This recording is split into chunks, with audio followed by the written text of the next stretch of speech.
There is something happening inside your head right now that science still cannot fully explain. Every night, when the lights go out and the world goes quiet, your brain begins to do something extraordinary.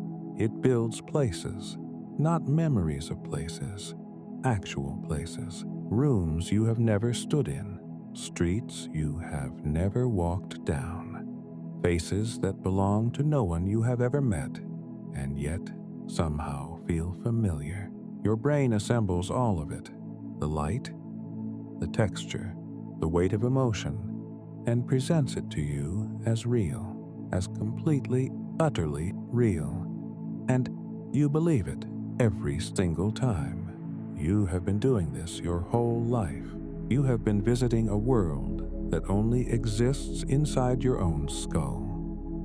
And you have believed in it completely, night after night after night.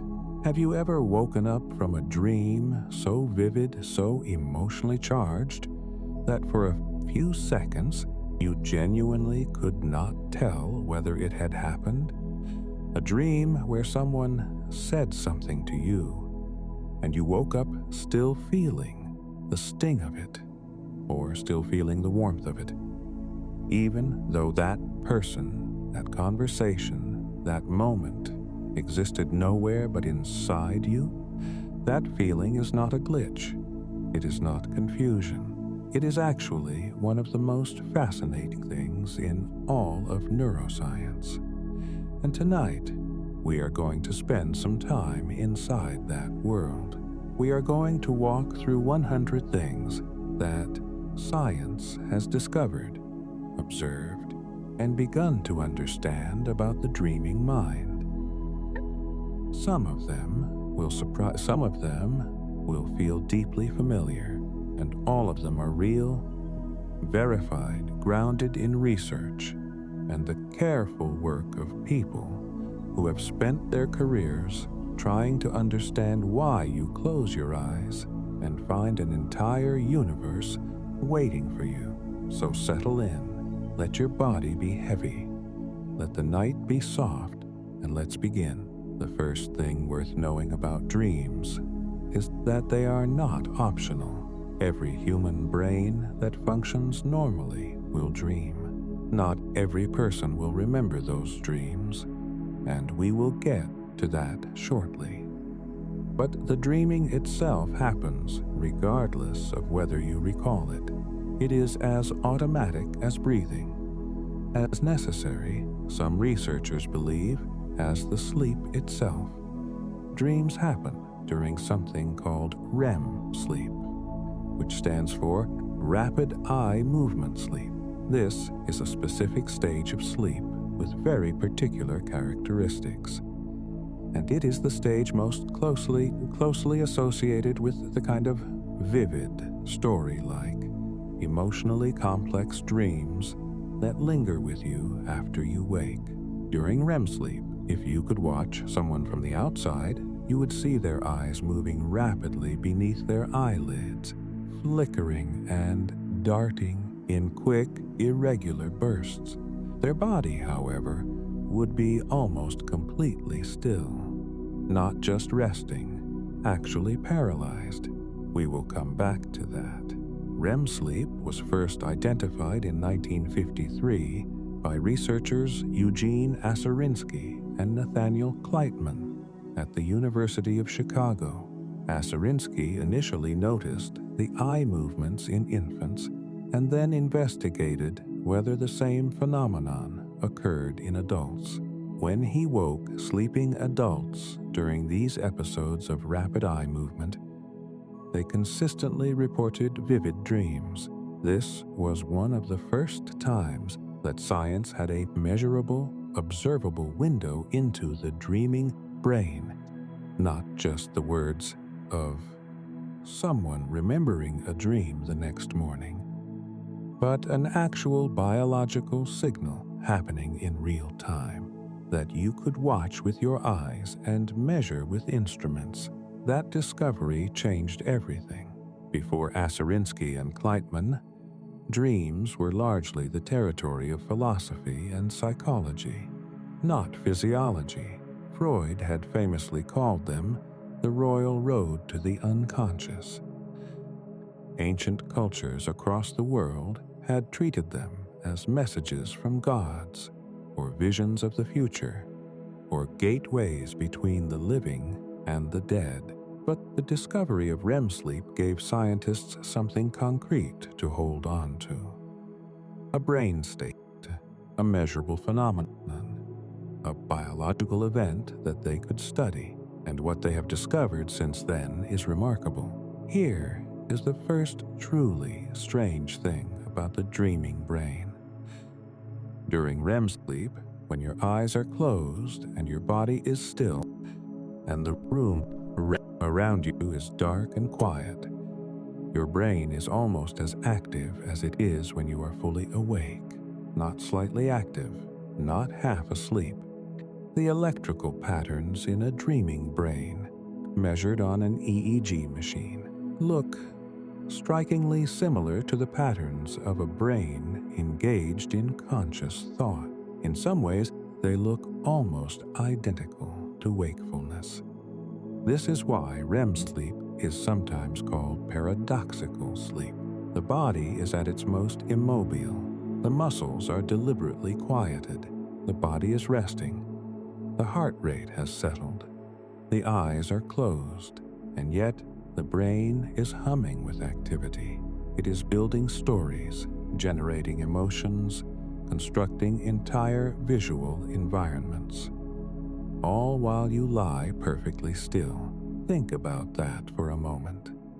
Your brain, without any input from the outside world, is generating its own light, its own sound, its own sense of space and distance and time. It is doing all of this entirely on its own, using nothing but its own electrical conversations with itself. That is not a sleep phenomenon. That is consciousness, a different kind of consciousness, a shifted kind, but consciousness nonetheless. Now, the structure of a night's sleep is something worth understanding because it tells you a great deal about when and how dreaming happens. When you fall asleep, you do not immediately begin dreaming. Instead, your brain moves through a series of stages, like descending a staircase. The first stage is a light, drifting kind of sleep. You are barely under, still easy to rouse, still semi-aware of sounds around you. The second stage deepens this. Your brain waves slow. Your heart rate drops. Your body temperature begins to fall. Then comes deep sleep. The third stage, sometimes called slow wave sleep, where your brain produces the long, rolling waves of delta activity, and your body does much of its physical repair work, growing muscle, consolidating the immune system, clearing metabolic waste from the brain. After this deep, slow, restorative sleep, you begin to rise again, not back to waking, but back toward the lighter stages. And then, roughly 90 minutes after you first fell asleep, something changes. You enter a REM. That first REM period is short, usually around 10 minutes. The dreaming that happens there is often brief, fragmented, not especially intense. But then the cycle begins again. You descend back through the lighter stages, back toward deep sleep, back up through the stages, and into REM once more. And each time you return to REM, the period gets longer. The second REM might be 20 minutes. The third might be 30. By the time you are in the final cycles of an 8-hour sleep, your REM periods can stretch to 45 minutes, or even an hour. This means something important. The richest, longest, most vivid dreaming of your night happens in the final hours of sleep. The dreams you have at 2 in the morning are brief glimpses.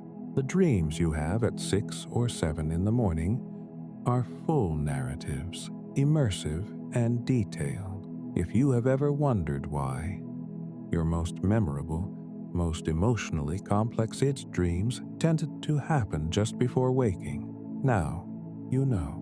Those are your brain's longest performances. Here is something that might surprise you. Dreams do not only happen during REM sleep. Research has confirmed that people report some form of mental activity during every stage of sleep, including the deep, slow-wave stages. What happens during non-REM sleep is different, though. It tends to be less visual, less story-like, less emotionally charged. It might be more like a thought than a dream, a fragment of worry, a memory surfacing briefly, an abstract sense of something without a clear narrative, but it is there. REM dreams are generally longer, more vivid, more bizarre, more socially complex, more emotionally layered. Non-REM dreams tend to be quieter, more ordinary, more grounded in daily concerns. But the distinction is one of degree and texture, not of presence or absence. Your sleeping brain is never really turned off. It is always doing something. Now let's talk about why your dreams feel real. This is genuinely one of the most interesting questions in sleep science, because the feeling of reality inside a dream is not a casual illusion. It is thorough. When you are dreaming, the world inside your dream has the full weight of experience. Objects feel solid. Voices sound present. Emotions arrive with the force of things that actually matter. You do not usually think to yourself, while inside a dream, this seems dreamlike. You think, this is happening, this is real, this is now. Why? A significant part of the answer lies in what happens to a specific region of the brain during REM sleep, the prefrontal cortex. This is the region that handles critical thinking, logical, evaluation, self-monitoring, wrong, and the kind of reflective awareness that would normally allow you to notice inconsistencies in your environment. The region that would say, wait, why is this building here in the middle of the ocean? That doesn't make sense. During REM sleep, the dorsolateral prefrontal cortex is the part most responsible for that kind of top-down logical evaluation is significantly deactivated. It goes quiet. The critical filter that would catch the impossibilities, the contradictions, the narrative discontinuities of dreams. It steps back, and without it, everything the brain generates feels exactly as real as the information that arrives through your eyes and ears during waking life. So, when you are dreaming about flying, or being in a house that keeps adding new rooms, or talking to someone who died years ago, your brain is not flagging any of this as unusual. The usual mechanism for flagging the unusual has been deliberately quieted, and so the dream proceeds, accepted, without question, completely convincing. This is also why dream logic makes sense while you are inside it. The scene changes, and you know exactly where you are. The person in front of you is simultaneously your childhood friend and a stranger. And that makes perfect sense. The building you are in is somehow both a school and your childhood home at the same time. And you accept this without hesitation. The logical inconsistencies that would be glaring in waking life simply do not register, because the part of your brain that would notice them is not watching. It is only when you wake up, when the prefrontal cortex comes back online, when the critical filter returns, that the dream begins to look strange in retrospect, that the holes appear, that you think, how did I not realize that was impossible? Falls on the other side of that equation is what the brain is doing very actively during REM sleep. While the logical regions quiet down, the emotional regions light up. Neuroimaging studies have consistently shown that during REM sleep, the amygdala, the brain's primary emotional processing center, the region most associated with fear, threat detection, and emotional memory, is highly activated. In some studies, it fires more intensely during REM sleep than it does during waking consciousness. This is why dreams feel so emotional, why they can carry the full weight of grief or joy or terror or the complicated ache of longing. The amygdala is not asleep. It is, in fact, one of the most awake parts of the dreaming brain. It is processing, flagging, responding to everything the dream generates, and it is doing so without the moderating influence of the rational prefrontal cortex that would normally contextualize and dampen those responses. So your dreaming brain is, in a real and measurable sense, high emotion, low logic. It feels everything at full intensity, and it does not pause to examine whether those feelings are proportionate or reasonable. Have you ever woken up from a dream that felt more emotional than real life? Where you cried in a dream in a way you could not quite do while awake, or felt afraid with a clarity and immediacy that daylight never quite produces? That is not your imagination being over-dramatic. That is your amygdala running at full capacity with fewer restraints than usual. The hippocampus is also deeply involved during dreaming. This is the structure most critical for memory, for forming new memories, for retrieving old ones, for weaving experience into narrative. During REM sleep, the hippocampus is active and busy. It appears to be replaying, recombining, cross-referencing memories. Research suggests that the brain uses this time to process the experiences of the day, to identify patterns, to connect new information to existing knowledge. This is the basis of what is sometimes called the memory consolidation function of sleep. The idea that one of the things sleep is doing, and specifically that REM sleep is doing, is organizing and integrating information, making sense of what has happened, finding the threads that connect new experience to older experience, and weaving them together. And this process shows up in your dreams. You may have noticed that your dreams often include elements of recent experience, something from the day just passed, a conversation you had, a worry that surfaced, a place you visited. Research confirms this pattern. The brain does tend to incorporate recent waking experiences into dream content, and the activity in the frontal regions of the brain during REM is correlated with the degree to which recent memories appear in dream reports. But the hippocampus during dreaming does not just replay memories cleanly. It recombines them. It mixes fragments from different times and places. It puts the person from 10 years ago in the setting from last week. It takes the emotional quality of one experience and attaches it to the imagery of another. This is part of why dreams feel associative rather than linear. The brain is not playing back a recording. It is doing something much more creative and possibly more useful than that. There is a long-standing theory in dream research that dreams serve an important function in emotional processing.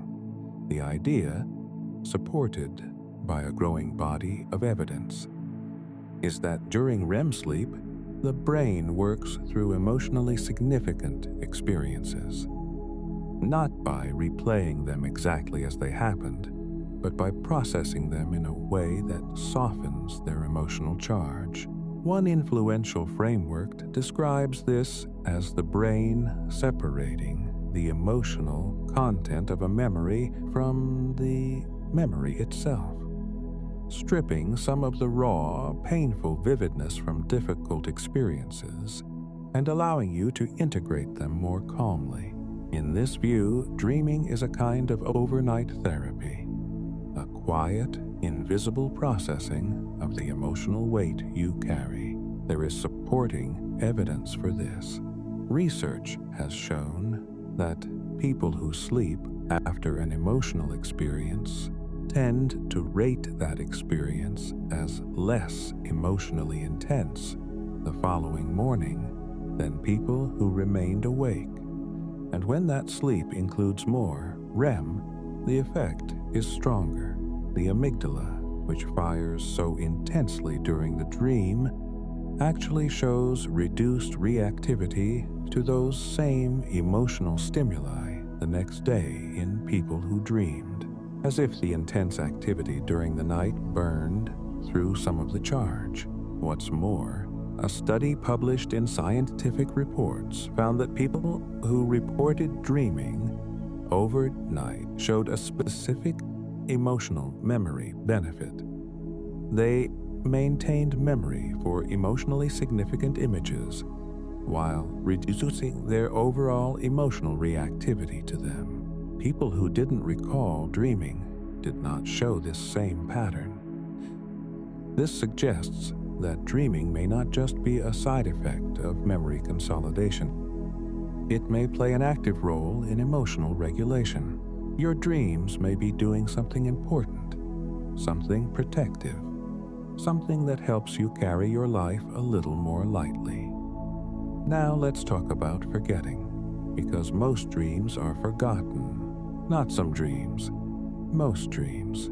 The average person will have 4 to 6 distinct dream episodes in a night, and will wake the next morning able to recall perhaps 1 or 2 fragments, or nothing at all. For most of your life, you have been living through these intricate nightly experiences, and losing almost all of them before you even sit up in bed. Why? The answer involves the same neurochemistry we have already touched on. During REM sleep, levels of a neurotransmitter called norepinephrine, also known as noradrenaline, are at their lowest point of the entire day. Norepinephrine is critically involved in the formation and consolidation of memories. It is the chemical that helps experiences move from the fleeting short-term impression to the more durable long-term record. At the same time, levels of acetylcholine, a different neurotransmitter associated with internal processing and dream generation, are very high during REM sleep. Acetylcholine promotes the kind of associative, internally generated processing that dreams involve, but it is not particularly helpful for encoding what happens during that processing into long-term memory. So during a dream, you have very high levels of the chemical that promotes the dream experience and very low levels of the chemical that would help you remember it. The experience happens fully and completely, but the filing mechanism is not engaged, and when you wake and the brain's chemistry shifts, norepinephrine surges back, acetylcholine settles.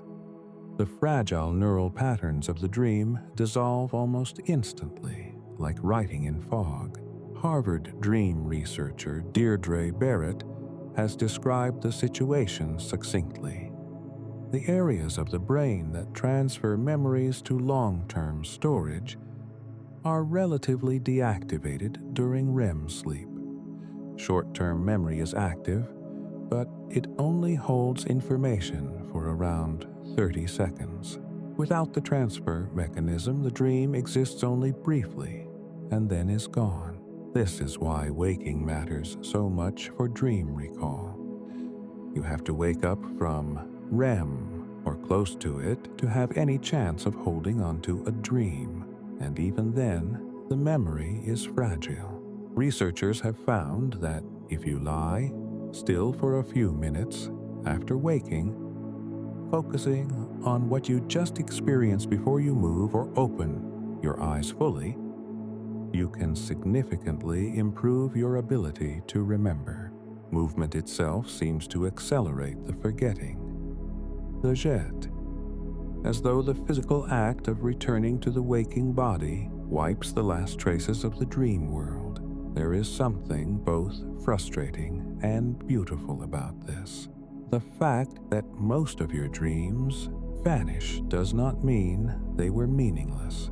It may mean their work was internal, processing, integrating, regulating, and that work was completed without needing to be carried consciously into the waking day. The forgetting may not be a failure of memory.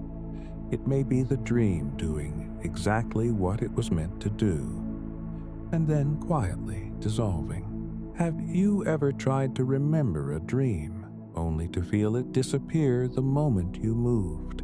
That is a real phenomenon with a real explanation, and many dream researchers recommend keeping a notebook beside the bed and writing down whatever fragments you can reach. Before you move, before you speak, before you let the morning pull you back to completely, even a single image, even a single word. Often, that small anchor is enough to pull back far more than you expected. People who keep dream journals consistently report richer and more frequent dream recall over time. The brain, it seems, can be trained toward greater awareness of its own nighttime activity, as if the act of paying attention to dreams signals to the memory system that these experiences are worth preserving. There is something else happening in the sleeping brain that deserves attention, something that was only confirmed with scientific rigor in relatively recent decades, but that many people have experienced without quite having the language for it. Sometimes, while you are dreaming, something shifts. Some small thread of awareness surfaces. You notice something that should not be possible. Or the dream becomes just slightly too clear, too lucid, too sharp, and a realization dawns. You are dreaming. Right now, in this moment, you are inside a dream, and you know it. This is lucid dreaming, and it is not a folk tale. It is a real, well-documented neurological phenomenon, with measurable brain signatures that distinguish it from ordinary REM dreaming. The first scientific confirmation of lucid dreaming came from researcher Stephen LaBerge at Stanford University. In the 1980s, LaBerge's insight was elegant. If someone inside a dream could signal to the waking world that they were conscious within the dream, that would prove the experience was real. The body is paralyzed during REM sleep, but the eyes are not. The rapid eye movements of REM are precisely what give the stage its name. LaBerge trained lucid dreamers to perform a specific sequence of deliberate eye movements when they became lucid in a dream, and then monitored them in a sleep lab. When the signals appeared in the EEG record aligned with REM sleep, not waking, not NREM, but true REM, lucid dreaming was scientifically confirmed. The dreamer was asleep. The body was paralyzed. And yet there was someone home, someone awake enough to recognize the dream, decide to communicate, execute a deliberate action, and send a signal back across the border between sleeping and waking. Brain imaging studies of lucid dreaming have revealed something remarkable about what makes it different from ordinary dreaming. The regions that are normally quiet during REM sleep, particularly the prefrontal cortex, the parietal lobe, and other areas associated with self-awareness, working memory, and higher-order cognition, are reactivated during lucid dreams. It is as though, during an ordinary dream, the self-monitoring system has gone offline. And in a lucid dream, it partially comes back. Not all the way. The dream does not collapse. The person does not fully wake up, but some degree of metacognition, the ability to think about one's own thinking, to observe one's own experience, is restored within the dream environment. A 2025 study from Radboud University, published in the Journal of Neuroscience, analyzed EEG data from multiple laboratories and concluded that lucid dreaming represents a genuinely distinct state of consciousness, different from both ordinary REM sleep and wakefulness, not a hybrid, its own thing, a third kind of conscious state, with its own signature of brain activity and its own particular quality of experience. Research on lucid dreamers has also found that people who experience lucid dreams frequently tend to score higher on measures of metacognition and cognitive control, even when they are awake. The capacity to observe one's own mind from the inside appears to be a trait that expresses itself both in waking life and, under the right conditions, within the dream. Some people can learn to have lucid dreams more reliably. There are techniques: setting strong intentions before sleep, keeping detailed dream journals to increase general awareness, using specific wake and return protocols that encourage re-entering REM with heightened consciousness. None of these methods are perfectly reliable, but for many people they increase the frequency of lucid dreams noticeably. What do people do once they realize they are dreaming? Research on this is actually quite charming. Common reports include flying, which appears again and again in lucid dreaming accounts across all cultures, as well as exploring the dream environment with curiosity, visiting places, meeting people, and simply marveling at the vividness of a world that is entirely self-generated.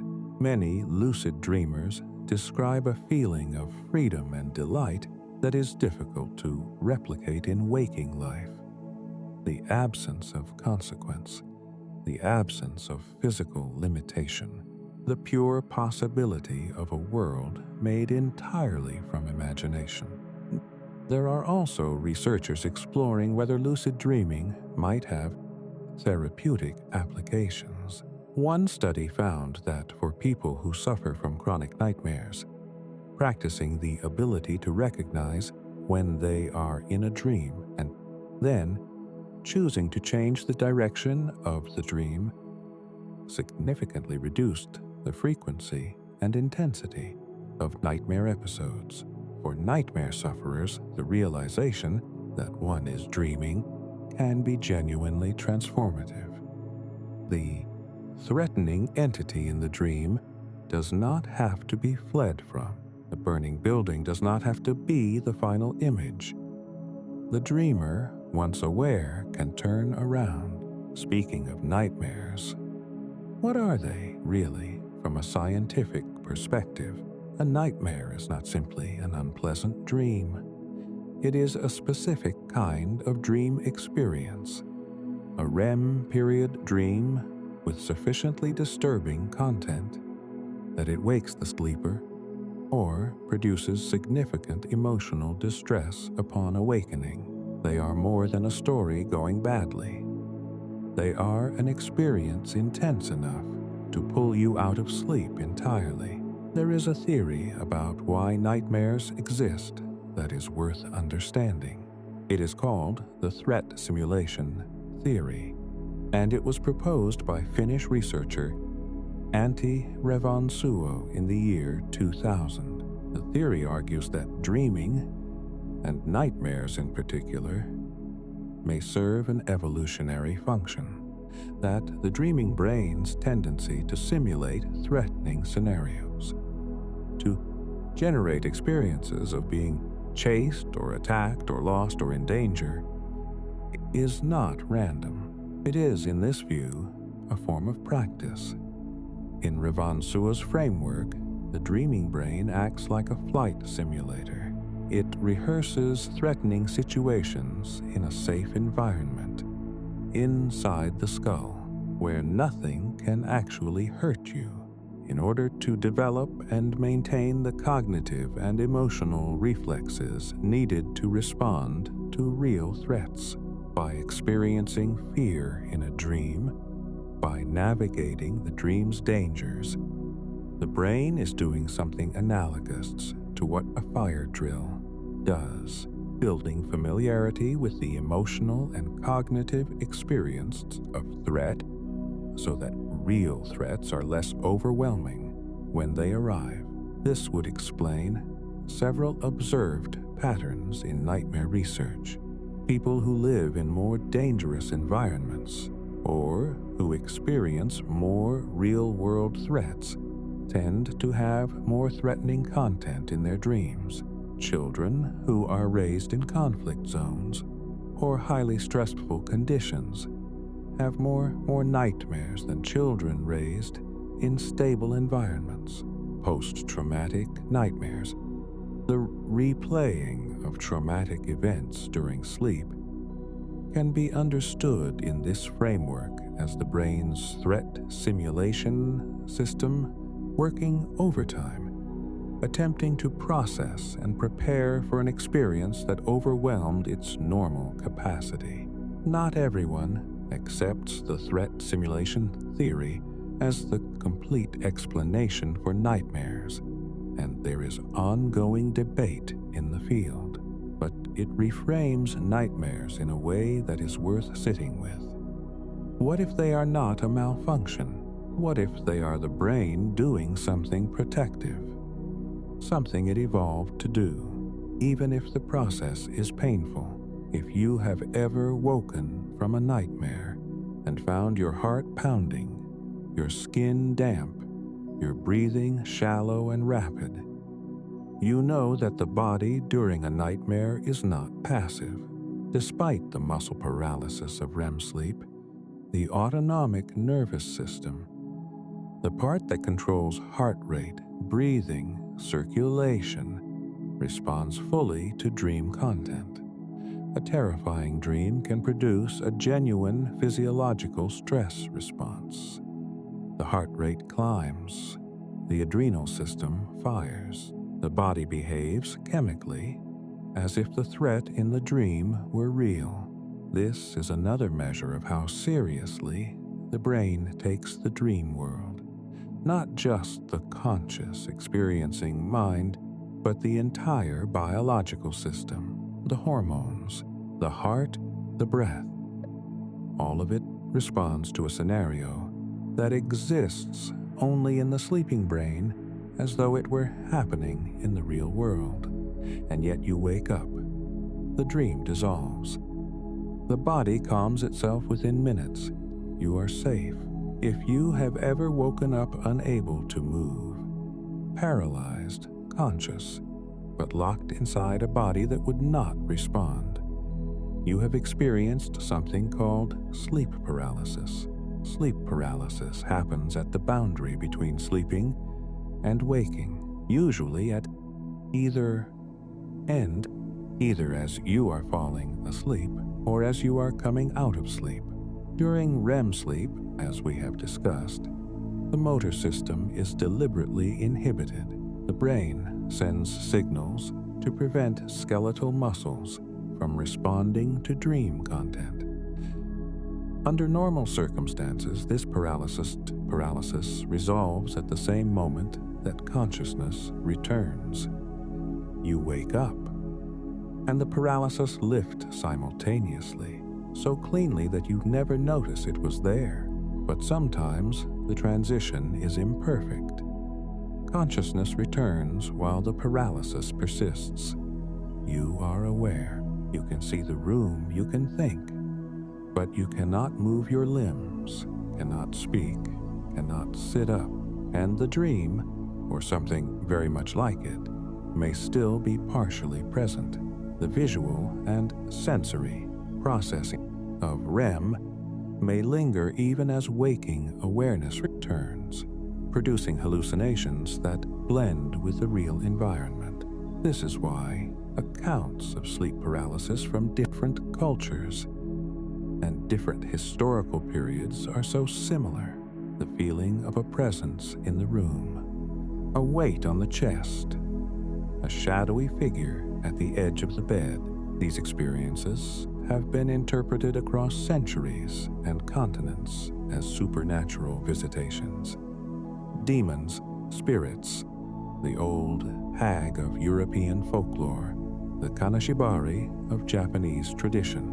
What people across the world have been describing without the neurological vocabulary is the same thing. The brain, partially awake and partially dreaming, its reality-generating machinery still running, overlaying dream content onto a room that is actually empty. Sleep paralysis is not dangerous, though it can be frightening.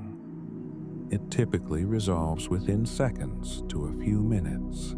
It is more common when sleep is disrupted, when schedules are irregular, or during periods of stress. Many people experience it a handful of times in their lives. For some, it is more frequent. But here is the thing worth remembering. Every single experience of sleep paralysis, however strange, is simply this: your brain caught mid-transition, not fully awake, not fully asleep, the dissolution of one state of consciousness and the arrival of another. And you happen to be aware enough to notice the seam, the paralysis that protects you during sleep, called REM atonia, is one of the brain's most intricate protective mechanisms. During REM sleep, the brainstem sends signals that suppress the motor neurons controlling the large postural muscles of the body. The legs that would run in the dream stay still. The arms that would reach out stay at your sides. The paralysis is specific and deliberate. It targets the muscles that would move if the dream were real, while carefully leaving others alone. The eyes continue to move, producing the characteristic rapid eye movements that give the sleep stage its name. The breathing muscles continue to work, maintaining the steady rhythm of respiration, and the small muscles of the face, the tiny flickers of expression, are partly freed as well, which is why sleeping people sometimes smile, or briefly frown, or let out small sounds.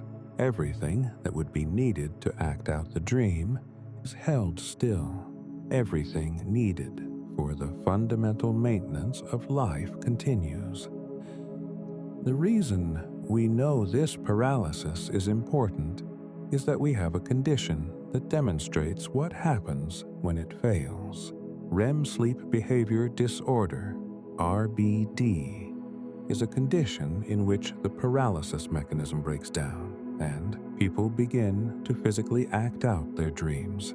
They shout, they punch, They leap out of bed.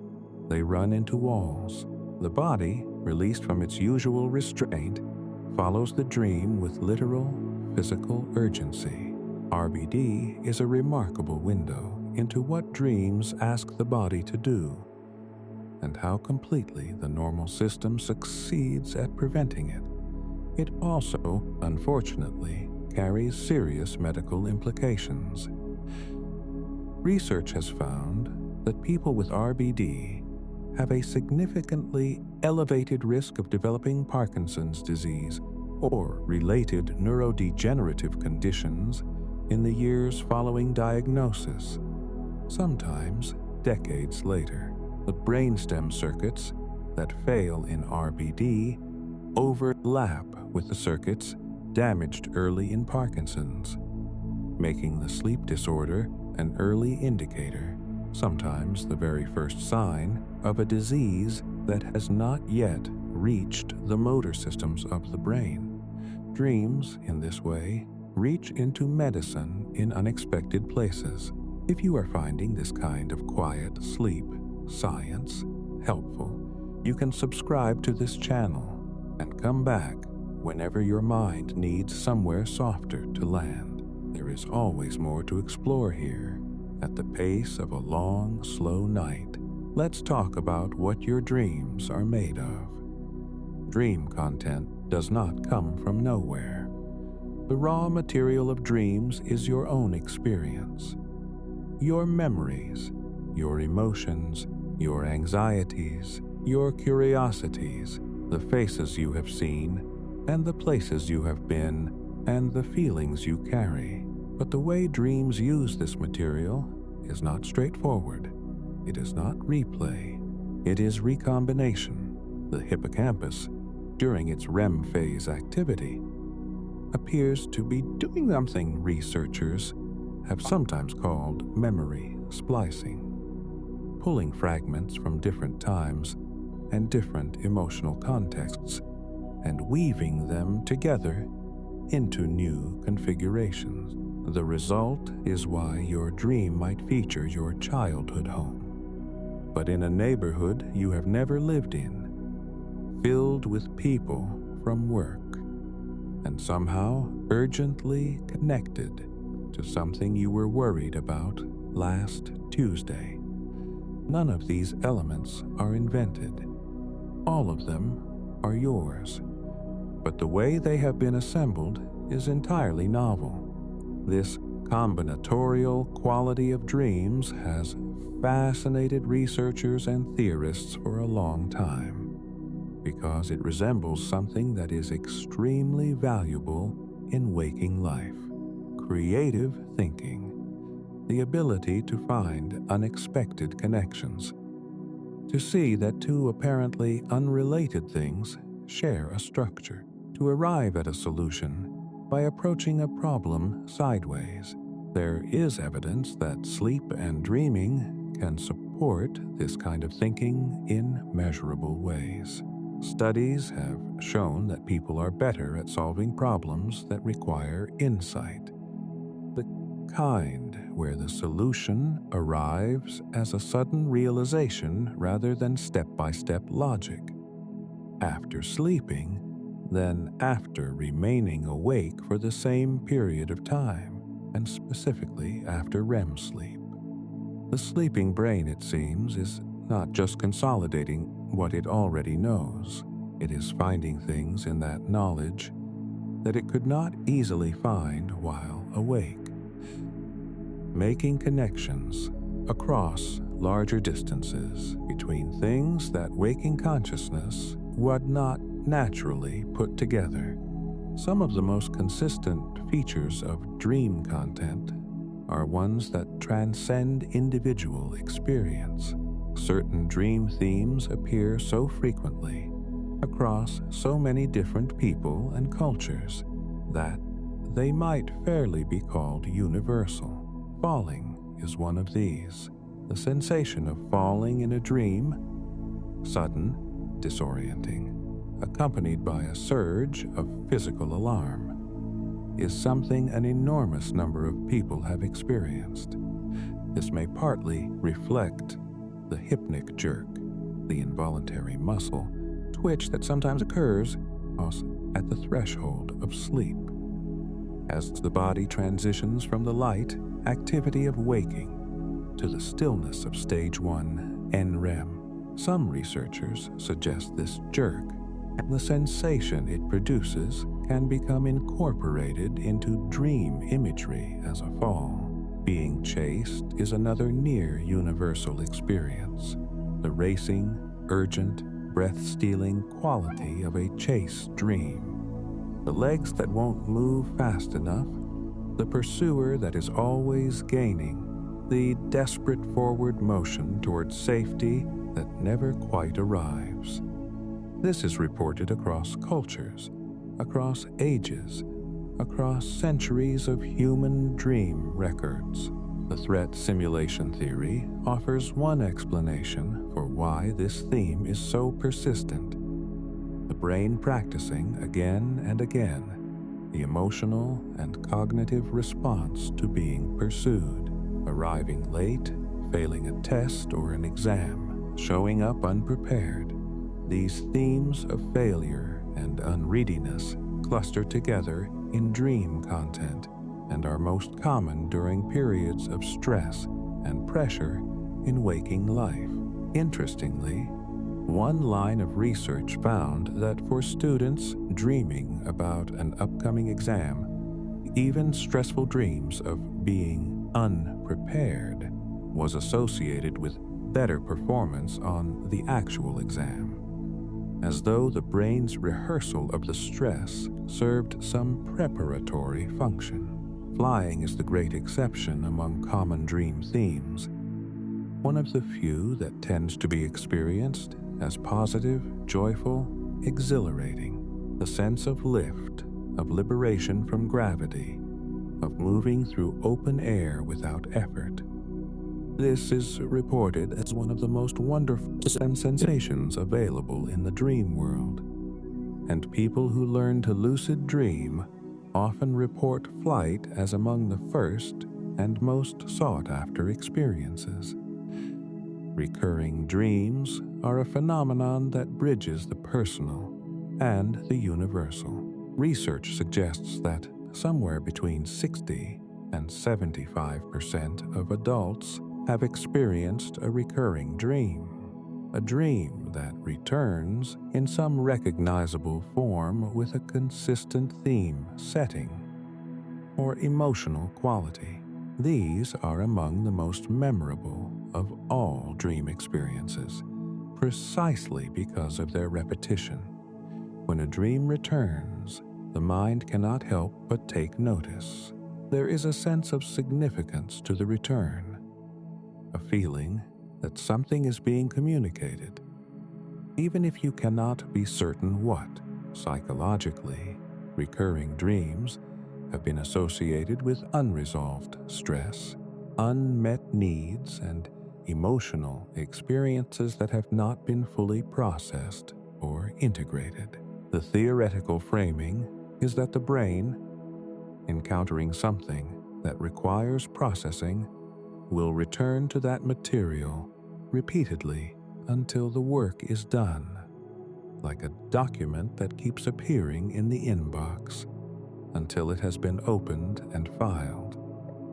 Research has found that recurring dreams are more common during periods of stress, major life transition, and emotional upheaval. They tend to carry more negative emotional content than non-recurring dreams, and they often fade or cease once the underlying issue has been meaningfully addressed. One particularly interesting finding is the relationship between recurring dreams and psychological well-being over time. People who experience recurring dreams with negative themes tend to report lower levels of overall well-being. But when those same dreams begin to resolve, when the narrative shifts, when the dreamer begins to find a different outcome, it often corresponds with improvement in waking psychological state. The ending of a recurring dream can feel and may actually be a marker of internal resolution. There is a version of this in clinical work. Therapists who work with dreams have described cases where a patient's recurring nightmare gradually transformed over the course of treatment, becoming less threatening, then present, then less urgent, then eventually disappearing entirely. The dream's changing content tracked the patient's psychological progress more faithfully than anything the patient could easily articulate in words. The relationship between a sleeping brain and the experiences of the waking day is sometimes called the continuity hypothesis of dreaming. The basic idea is straightforward. Your dreams tend to reflect your waking concerns. What occupies your mind during the day tends to appear in some transformed form in the dreams of the night. This holds true in ways that are sometimes painfully obvious. People who are anxious tend to have anxious dreams. People under professional pressure dream about work. People navigating difficult relationships dream about those relationships. The emotional content of waking life casts a long shadow into the dark, but the continuity is not perfect, and it is not simple. The dream does not replay the anxiety cleanly. It translates it. The pressure of a difficult work situation might appear not as work at all, but as a symbolic parallel, a race that cannot be won, a path that keeps leading back to the start, a building that cannot be exited. The emotional core arrives, but dressed in imagery that may be entirely unexpected. This is part of why dreams have felt meaningful to people across all cultures and all eras, because they seem to be saying something, but saying it in a language that requires translation. There is a beautiful and somewhat counterintuitive finding about the timing of dream incorporation. When researchers track what from daily life appears in dreams, they find two peaks. The first peak is immediate. Fragments of the day just lived tend to appear in dreams the very same night, particularly in early REM periods. A conversation from the afternoon, an image from something you watched, a worry that surfaced in the evening. The second peak comes about a week later. Elements from approximately 7 days prior tend to resurface in dream content in a second wave, what researchers have called the dream lag effect. The same experience that appeared briefly in the dreams the first night returns in sometimes more developed form, approximately 7 nights later. This suggests that the memory processing involved in dreaming is not a single-pass operation. The brain revisits and reprocesses experience across multiple nights, not just filing it once, but returning to it, reworking it, integrating it more deeply. A week of dreaming might be a week of working on the same material in different ways.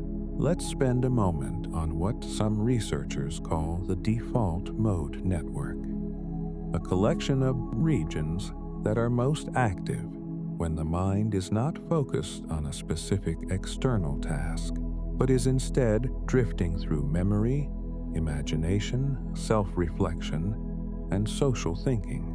This network becomes highly active during REM sleep and is thought to be central to dream generation. The default mode network includes regions that process self-referential thought, thinking about yourself, your past, your future, your relationships. It includes regions that simulate the mental states of other people, imagining what someone else might be feeling or thinking. It includes regions that support narrative construction, the assembly of events into sequences that make sense. Dreams are, in this light, the default mode network running freely, without the constraints of external input, without a task to perform, without a problem to solve. The network does what it does naturally, and what it produces is the internal narrative of the dreaming mind, story, self, emotion, relationship, memory, imagination, woven together, played out, resolved, or left hanging in the quiet theater of the sleeping brain. Have you ever noticed that the most vivid and emotionally complex dreams are about people? Not objects, not abstract scenarios, but other human beings, faces, voices, relationships, conversations, conflicts. Dream content analysis, when researchers systematically examine what actually appears in dream reports, consistently finds that social content dominates. Other people are by far the most common element in dreams.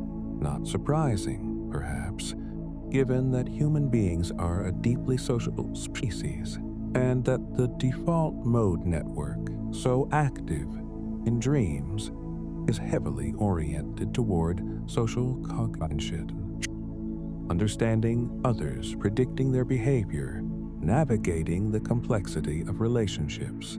What is more interesting is which people appear. Familiar faces are very common. Family members, friends, romantic partners, colleagues, but unknown people. Faces that do not belong to anyone in the dreamer's actual life are extremely common too, and research suggests something quite specific about these unknown dream characters. The brain extracts them from its existing library of faces, combining and blending features of real people into new configurations that the dreaming mind recognizes as distinct individuals. You have never met the person in your dream, but your brain built them from pieces of real people you have.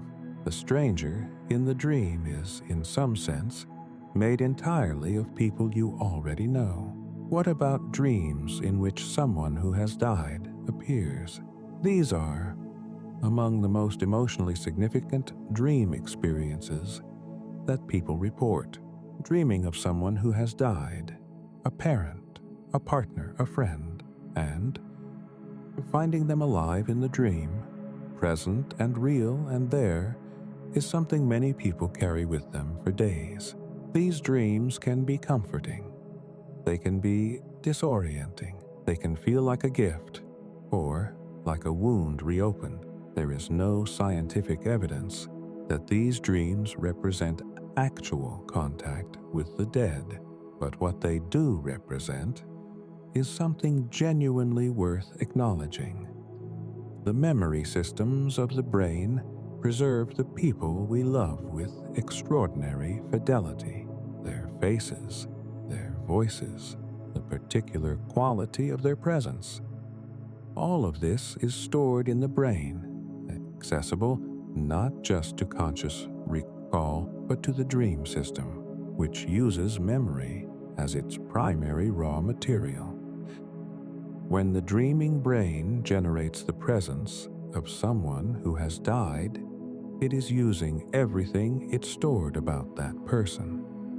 Every visual impression, every emotional association, the texture of their personality as it was known, and it presents that stored person as present. Because in the logic of the dream, stored memory and living presence are not distinguished.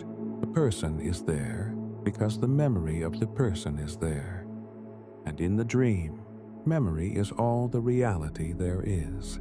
For many grieving people, these dreams arrive as something meaningful.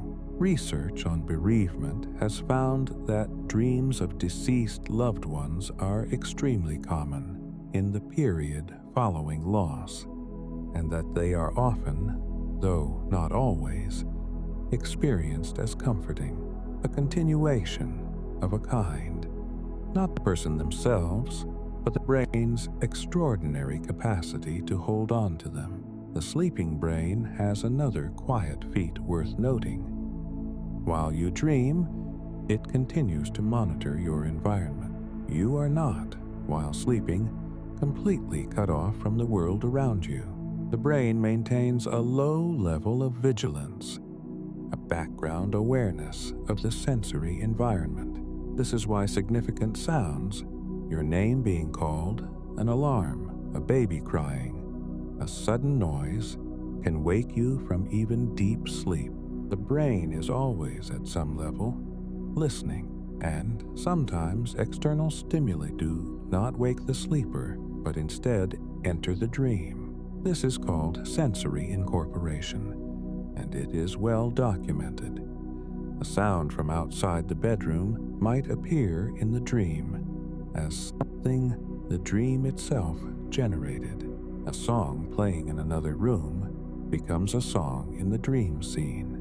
The touch of a hand becomes an element of the dream narrative. The sensation of the body, a full bladder, a cold draft from an open window, an uncomfortable position, can translate into dream content in ways that are sometimes surprisingly literal. There is a long history of laboratory demonstrations of this. Researchers have played gentle sounds to sleeping subjects, then woken them, and found that the sounds had been incorporated into the dream.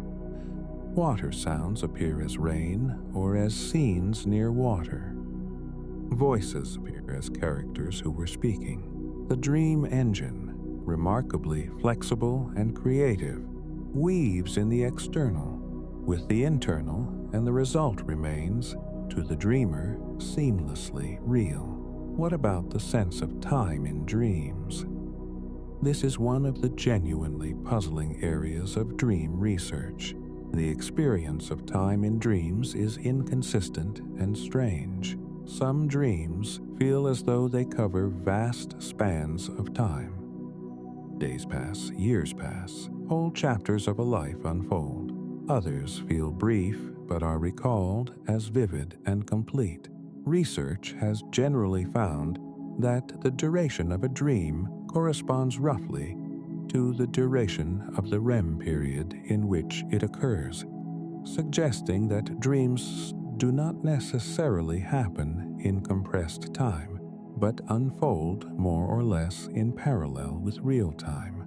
A 30-minute REM period tends to produce dreams subject duration is approximately 30 minutes, but the dreamer's perception of time is distorted. Dreams are not experienced with the same rhythmic moment-by-moment awareness of time passing that waking consciousness maintains. There is no clock in the dream. Events jump. Transitions are invisible. A person can travel across vast narrative distances in what the dreaming mind processes as a single, coherent experience. And when you wake and try to reconstruct the dream, the distortions increase. Memory compresses and expands the dream's apparent duration. What felt like an hour might have been 10 minutes. What is recalled as brief might have been the longest portion of the night's dreaming. Let's talk for a moment about blind dreamers, because the question of what blind people dream illuminates something important about what dreams actually are. People who are born blind, who have never had visual experience, do not have visual dreams. This makes sense from a neuroscientific perspective. The visual dream content that sighted people experience is generated by the brain's visual processing areas, which in congenitally blind people have never been activated by visual input and are often repurposed for processing other kinds of information. Without the stored visual library, the brain does not generate visual dream imagery, but blind people dream richly. Their dreams involve the other senses with extraordinary vividness: touch, sound, smell, taste, spatial awareness, emotional texture. These are all present in the dreams of blind people, often reported as more intense and detailed than the sensory content that sighted people notice in their own dreams. The social content, the emotional content, the narrative content, all of this is fully present. Dreams are not fundamentally visual. They are fundamentally experiential. The visual dimension is simply the primary channel for people who have vision. People who lost their sight after having visual experience, who have a stored library of visual memory, do continue to have visual dreams for some years after losing their sight. Over time, as the visual memories become less frequently accessed and eventually fade, the visual content of dreams tends to diminish as well. The dreams shift gradually toward the non-visual sensory channels that have become primary in waking life. This tells us something important. Dreams are built from experience. They use whatever the brain has access to. They are not a single kind of thing delivered in a single channel. They are the brain's own attempt at total experience, using whatever forms of experience the brain has learned to have. The question of whether animals dream is one that scientists approach with appropriate caution, because we cannot ask them. But the evidence is suggestive, and for many species, quite strong.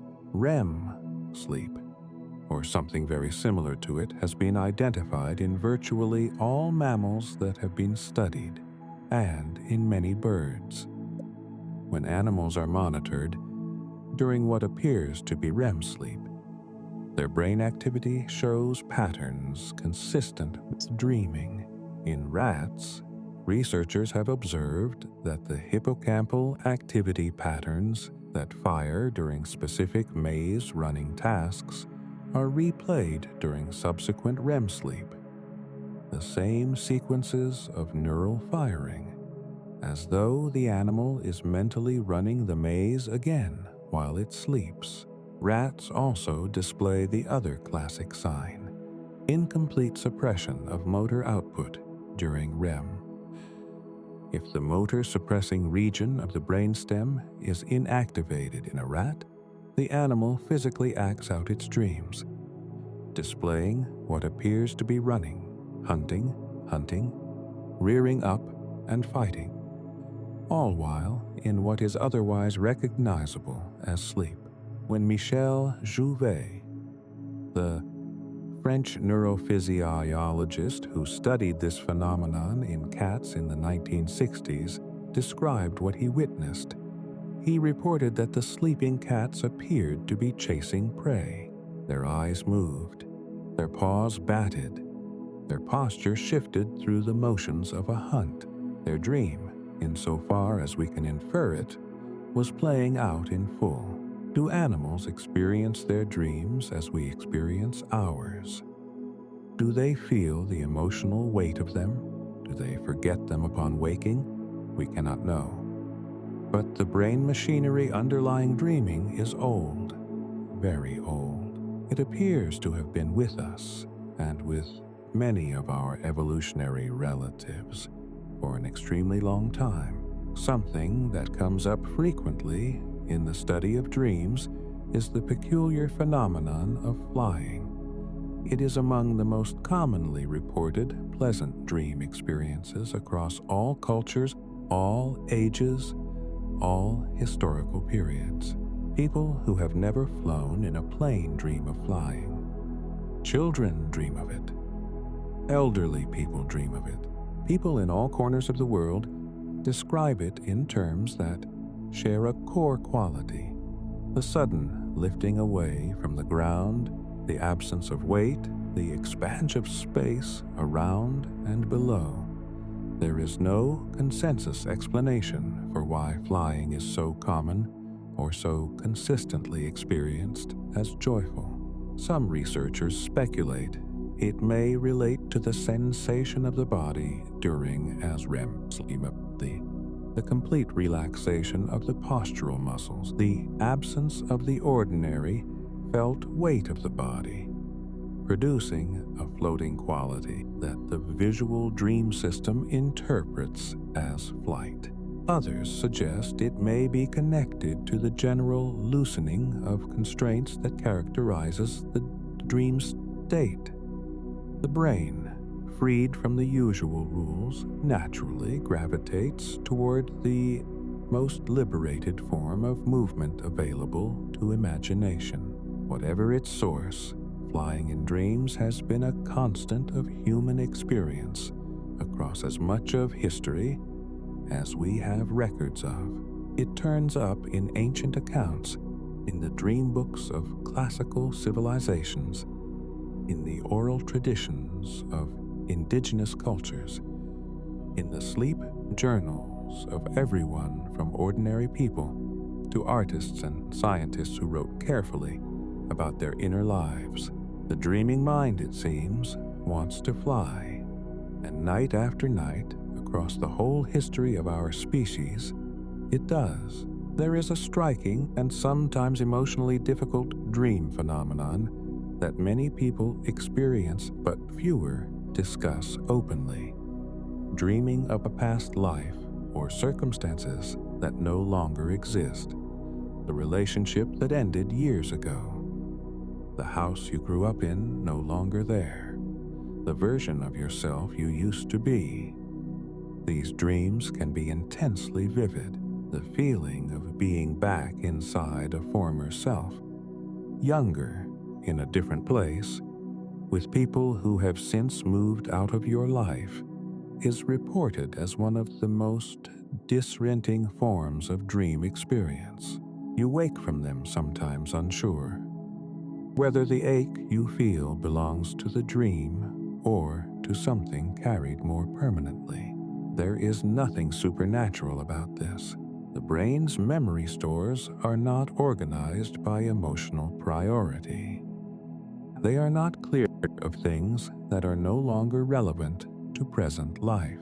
The house you lived in for the first 18 years of your life is represented in your brain by an enormous amount of neural architecture, built over years of daily experience.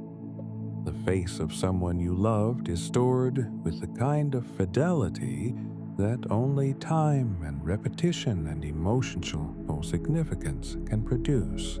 The dreaming brain, drawing on memory without the contextualizing presence of the prefrontal cortex to say, "But that was then and this is now," simply finds those memories as available as any other, and in the dream, you are there, fully there, and it is completely real. The complexity of that experience, waking from a past that only lives in you, is something no scientific explanation fully captures. But the science at least tells us what it is. Not nostalgia, not visitation, not wishful thinking. It is your own extraordinary memory given the night to move as it will. Here is a fact about dreaming that is both practical and strangely moving. The skills and knowledge you learn during the day can be improved overnight, not by more practice during sleep, but by the sleeping brain working on them silently while you rest. This phenomenon is called sleep-dependent motor learning, and it has been demonstrated repeatedly and robustly in research. People learning a new physical skill, a musical scale, a particular hand movement, a motor sequence, consistently show marked improvement on that skill after a night of sleep, beyond what their performance at the end of the learning session would predict. The improvement happens during sleep. It is as though the brain, given time away from the task, practices it internally, refines the representations, smooths the rough edges. Similar effects have been found for cognitive learning and for problem solving. Subjects who sleep after learning new material consistently outperform. Subjects who remain awake on tests of both retention and flexible application of what they learn. And again, REM sleep specifically appears to be important for the kinds of insight-based learning that require seeing relationships between things, not just recalling isolated facts. This is one of the most practically significant findings in sleep science. The brain does not passively store what it learned during sleep. It actively processes, organizes, and in some sense deepens what it has experienced. The sleep that follows learning is not neutral. It is part of the learning. The vividness of dream imagery is something that continues to fascinate researchers. When people are asked to rate how vivid the sensory content of their dreams is, the ratings are striking, often comparable to ratings of real perception, sometimes exceeding them in certain qualities. Dreams can be extraordinarily colorful. They can have a tactile quality that waking experience rarely quite matches. Smells in dreams are reported as vivid and specific. Sounds are present with clarity. The physical sensation of the dreamed body, running, falling, the weight of another person, can be reported as entirely real. What is generating all of this? Pure neural activity. No light enters the eye, no sound moves through the air, no surface is actually touched.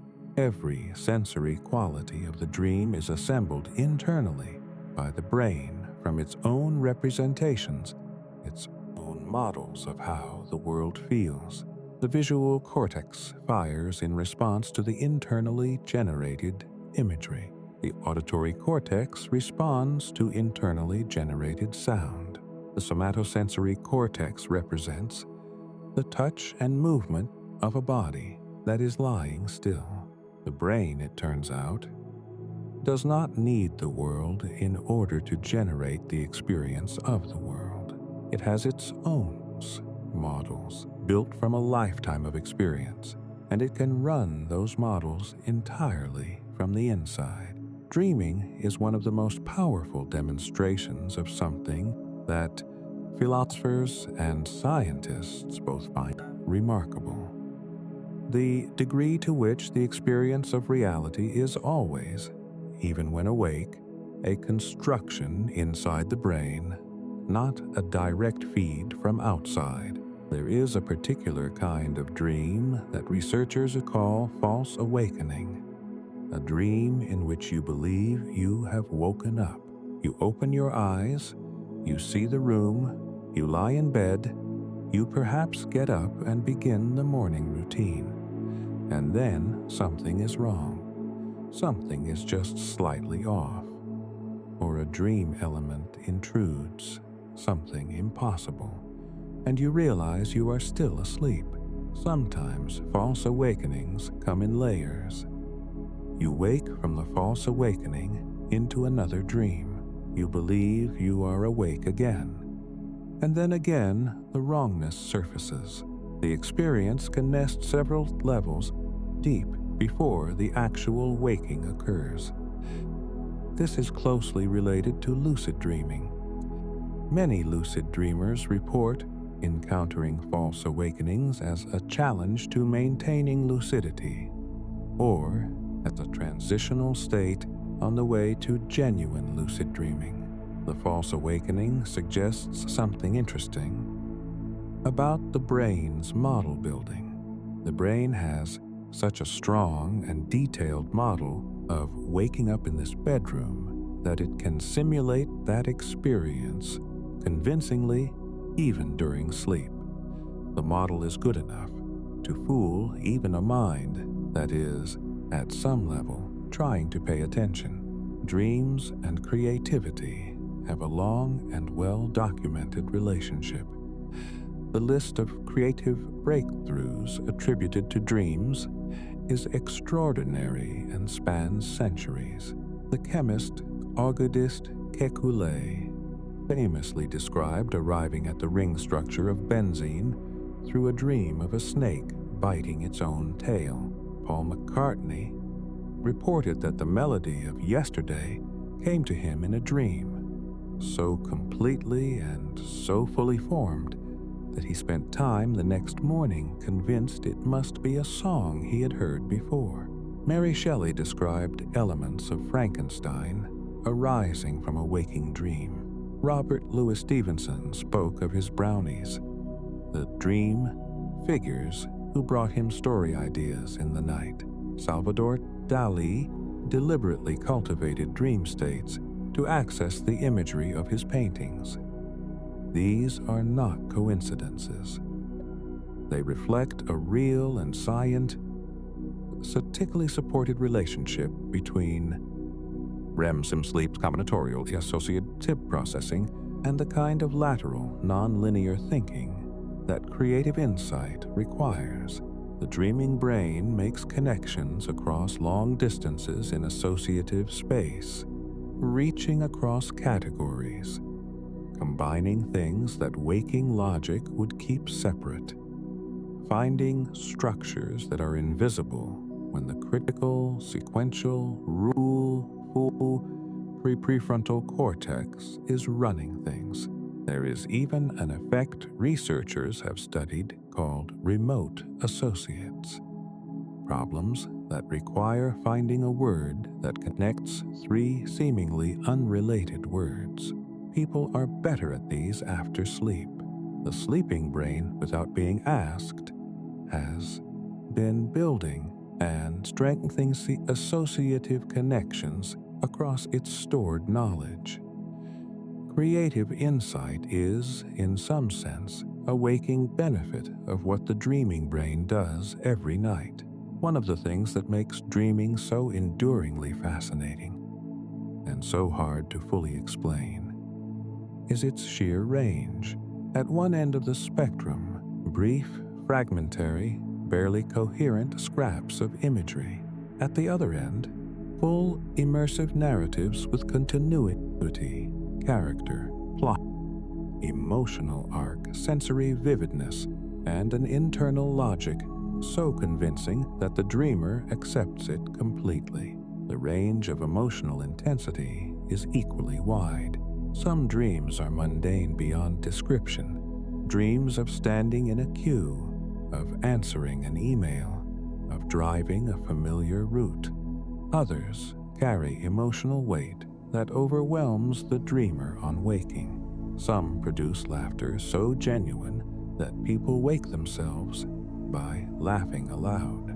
Some produce grief so acute that the dreamer wakes in tears. No single theory comfortably explains the full range.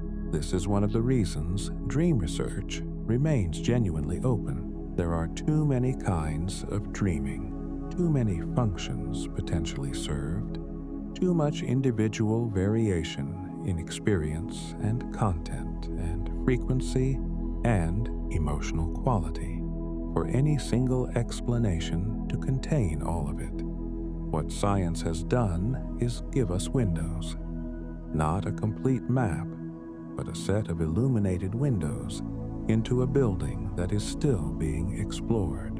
And what those windows show is remarkable enough on its own. The history of human fascination with dreams is worth pausing on, because it tells us something about how universal and how ancient this curiosity is. The Egyptians treated dreams as messages from the divine. They had dream interpreters, professional individuals trained to decode the symbolism of dreams and advise on their meaning. The Talmud contains a famous statement that a dream not interpreted is like a letter left unread. The Greek physician Galen believed dreams could contain medical diagnoses, that the body communicated its ailments through the imagery of sleep. Aristotle, by contrast, took a more naturalistic view. He noted that dreams are exaggerated and distorted versions of sensory experience, that they feel real because the dreamer lacks the external comparisons that would reveal them as illusions, and that dreams can be influenced by the physical state of the body. This was, in many ways, a more modern analysis than what came from the mystical traditions, and it came from the 4th century before the Common Era. Freud, writing in 1899, brought dreams into the center of modern psychology with the interpretation of dreams, arguing that they were disguised fulfillments of unconscious wishes, that their manifest content, what concealed a latent content, what it truly meant. True. This framework dominated thinking about dreams for much of the 20th century and introduced the idea of systematic dream interpretation to a wide audience. Modern neuroscience has moved well beyond Freud's model, while keeping some of his core intuitions about the emotional significance of dreaming. The idea that dreams process things that the waking mind finds difficult to confront directly, that they carry emotional content that might not easily surface in ordinary consciousness. Consciousness has found qualified support in the neurological and psychological research, not through hidden symbolism requiring decoding, but through the plain and measurable fact that the dreaming brain is doing emotional processing, and that this processing has consequences for waking well-being. Do people dream in color? Yes, the overwhelming majority of people, when asked carefully about their dreams, report that dreams are experienced in color.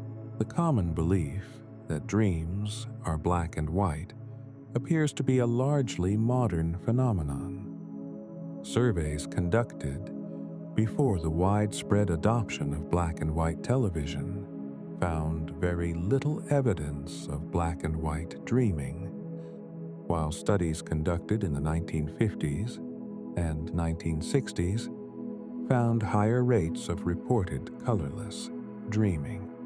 Researchers have suggested that exposure to black and white media, growing up watching black and white films and television, may have subtly influenced how some people experienced or remembered dream imagery during that period. People who grew up with only color media consistently report color dreams at high rates.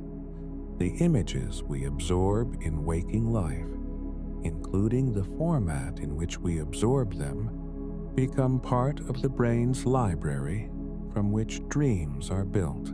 This is a small but telling piece of evidence for the continuity between waking media experience and dream content. The brain builds its imagery from what it has seen.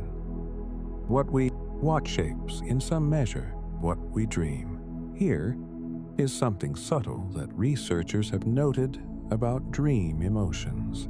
Across large samples of dream reports, negative emotions are more common in dreams than positive ones.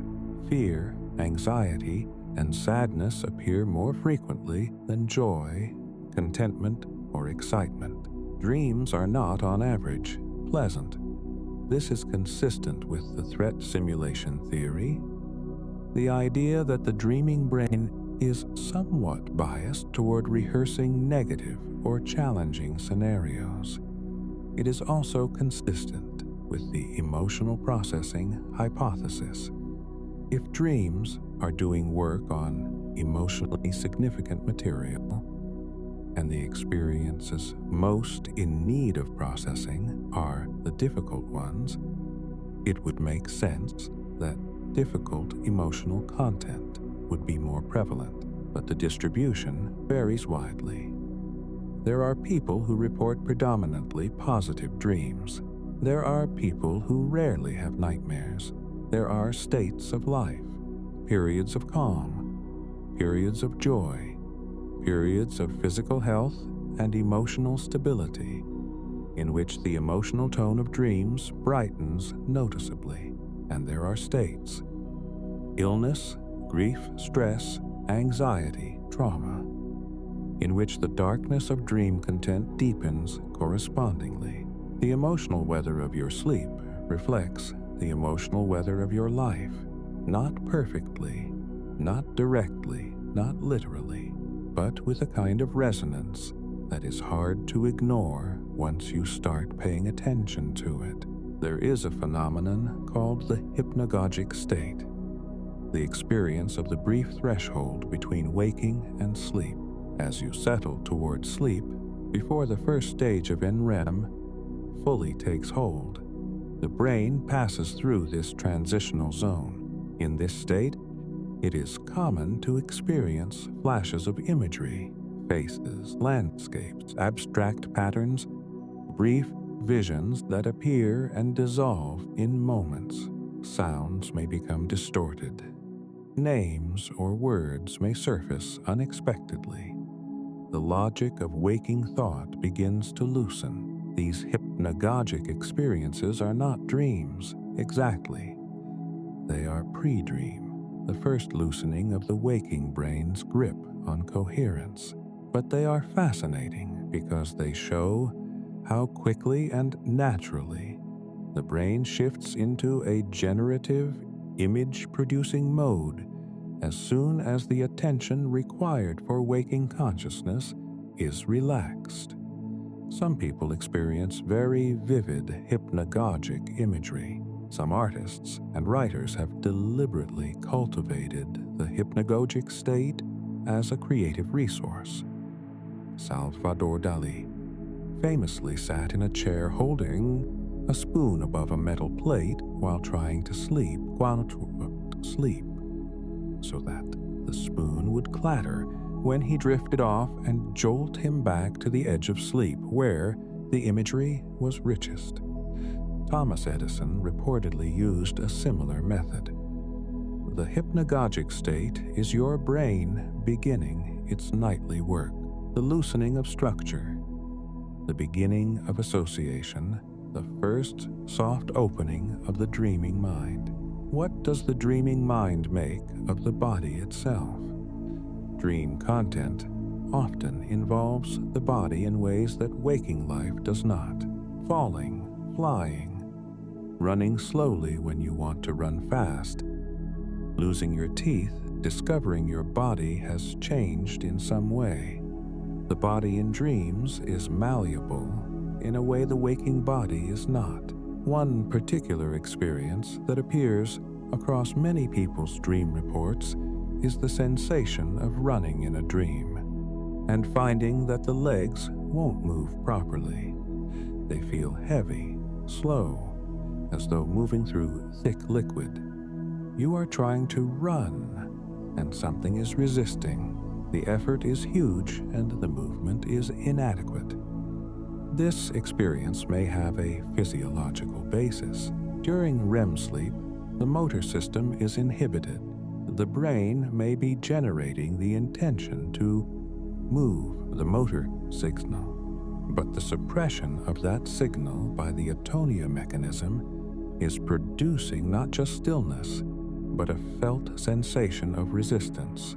The brain's attempt to run, blocked by its own protective paralysis, becomes the dream experience of trying to run and failing. The dream body is not entirely separate from the sleeping body.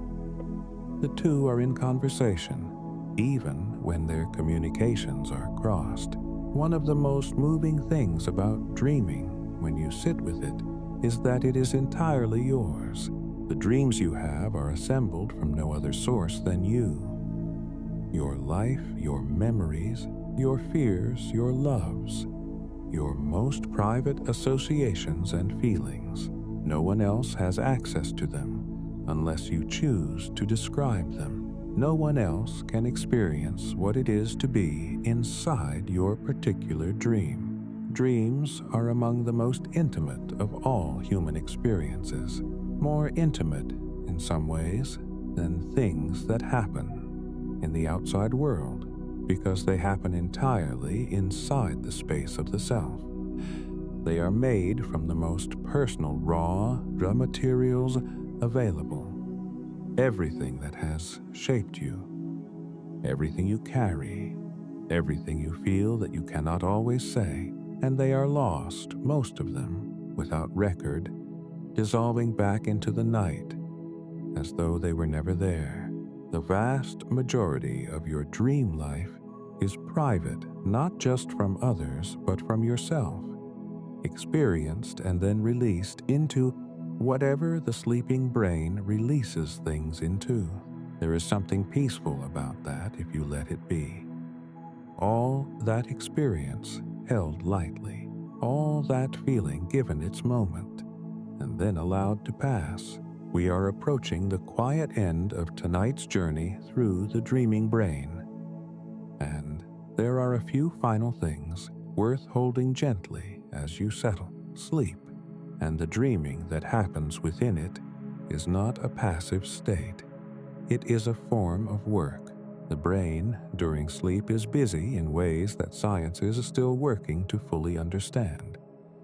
Consolidating memories, integrating knowledge, processing emotion, regulating the chemistry of thought and mood, building and pruning the connections that make tomorrow's thinking possible.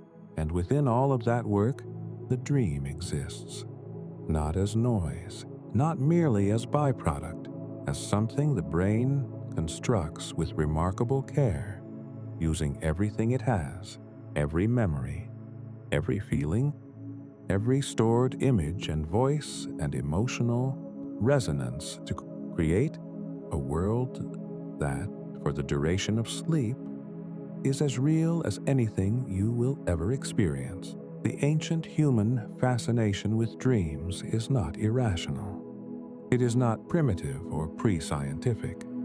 It reflects something accurate, that the dreaming mind is doing something important, and that the worlds it builds carry information about the self, about emotion, about what is being unresolved, and what is being worked on, and what needs attention.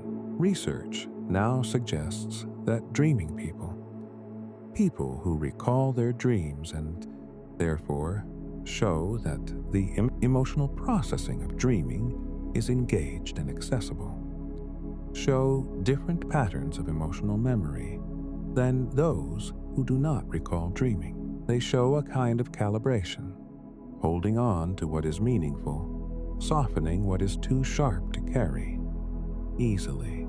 The sleeping brain, through dreaming, appears to offer something like overnight regulation, a setting of the emotional dial, a gentle correction that makes the next day a little more navigable. This does not mean that more dreaming is always better, or that everyone should work to remember their dreams, or that anything is wrong if you rarely recall them.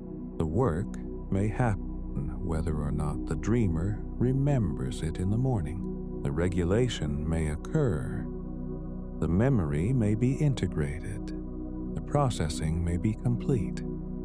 And you may wake simply feeling clearer, or calmer, or slightly lighter than the night before, with no conscious knowledge of the work that was done. Something worth knowing about the very end of sleep. The REM period just before waking is typically the longest of the night. In a full 8-hour sleep, this final REM can run 30, 40, 60 minutes or more. It is often the period of the richest and most complex dreaming, the most narrative, the most emotional, the most vivid. This means that if you are someone who cuts sleep short, who sets an alarm that interrupts the final portion of the night. You are cutting short the most developed dreaming of the night, not necessarily causing harm in a single instance, but over time, a chronic shortening of sleep that consistently loses the final REM, does consistently lose that phase of processing, that window of emotional and cognitive integration. The end of sleep is not just an additional accumulation of rest. It is its own stage, with its own particular and important character. Let's spend a little time now with something that most people don't often consider. The fact that dreaming is not unique to you as an adult, or to humans in general. It is ancient, it is wide, it is one of the most universally shared features of mammalian life, and possibly beyond. When you consider what dreams appear to cost the brain, the energy, the neural activation, the metabolic resources, it raises the question of why natural selection would maintain them across so many different species, across so many millions of years of evolution. If they were not serving some essential function, useless processes in biology tend to be eliminated over time. The fact that dreaming persists so broadly suggests it is doing something worth doing. The neuroscientist Antti Revonsuo, whose work on the threat simulation theory we discussed earlier, has written extensively about this evolutionary perspective. His argument is not just that dreaming is useful now, but that it has been shaped by selection pressure over a very long span of evolutionary history. That the dreaming system we have today is a refined product of that history, honed across hundreds of thousands of generations of human ancestors who lived in environments genuinely full of physical threat, where the ability to mentally rehearse danger responses may have had real consequences for survival. The nightmares, in this view, are not a failure of the system. They are the system working exactly as it was designed to work. A brain that never dreamed of threat was, evolutionarily speaking, a brain that was less prepared for threat, and preparation for threat for much of human history was the difference between surviving and not. Now, let's visit something that is both a scientific fact and a deeply human experience: the relationship between the language you speak and the language you dream in. People dream in the language or languages that they use most fluently in waking life. For bilingual or multilingual people, the language of a dream often depends on the context of the dream. Who is present? What is happening? Which language would naturally be used in that scenario? A bilingual person might dream in French in a scene set in their childhood home, and in English in a scene set at work. The brain, with characteristic flexibility, deploys the language that fits. This becomes even more striking when you consider what happens with sign language. Deaf people who use sign language as their primary language dream in sign language. Their dream conversations happen in the visual spatial grammar of signing, not in spoken words. And remarkably, researchers observing deaf people during REM sleep have sometimes detected small, fragmentary hand movements during what appears to be active dreaming. The sleeping body beginning to sign in tiny, incomplete gestures, the conversations that the dreaming mind is generating. This is the sign language equivalent of sleep talking. The motor impulses of the dream, suppressed almost entirely by the atonia mechanism, occasionally leak through in these tiny movements. The dream conversation, wanting to be expressed physically, finding the smallest available gap in the body's protective stillness and pushing through. A fascinating dimension of language and dreams is this. People learning a new language report dreaming in that language before they feel fluent in it. Many language learners have described the strange and exhilarating experience of finding themselves speaking a language they are still studying, fluently, effortlessly, without reaching for words, inside a dream. The dream doesn't know they're a beginner. It uses whatever the brain has available. And in the relaxed, associative processing of sleep, the patterns of the new language become accessible. In a way, they aren't always in the self-conscious waking classroom. There is an old saying, sometimes attributed to language teachers, that you know you've truly internalized a language when you begin to dream in it. Science gives some nuance to this. It appears that dreaming in a new language can happen earlier than true fluency, not as a marker of mastery, but as evidence that the brain's language networks are actively engaging with the new material during sleep. The dream is not proving you speak the language. The dream is the brain practicing the language in the dark while you sleep. Here is something about dreams and problem solving that is both practical and quietly extraordinary. There is documented scientific evidence that the sleeping brain, given a difficult problem to think about, will sometimes produce the answer, not as a casual coincidence, but as a demonstrable, laboratory reproducible phenomenon. In one well-known study conducted by the German researcher Ulrich Wagner and colleagues, participants were given a mathematical puzzle that had a hidden shortcut, a pattern that could make the problem dramatically easier to solve. If noticed, participants worked on the puzzle, then either slept or stayed awake, then worked on it again. Those who had slept were nearly 3 times more likely to discover the hidden shortcut on the second attempt. What happened during sleep? The brain, processing the day's experiences, appears to have found the pattern that the conscious, linear, step-by-step waking mind had missed. The associative, non-linear processing of sleep encountered the same information in a different way and noticed what waking attention had passed over. This is one of the most practically significant findings in all of sleep and dream research. The brain, given a problem, can work on it while you sleep. Not always, not reliably enough to be a replacement for waking effort, but often enough to be real and documented and consistent enough to be a genuine scientific result.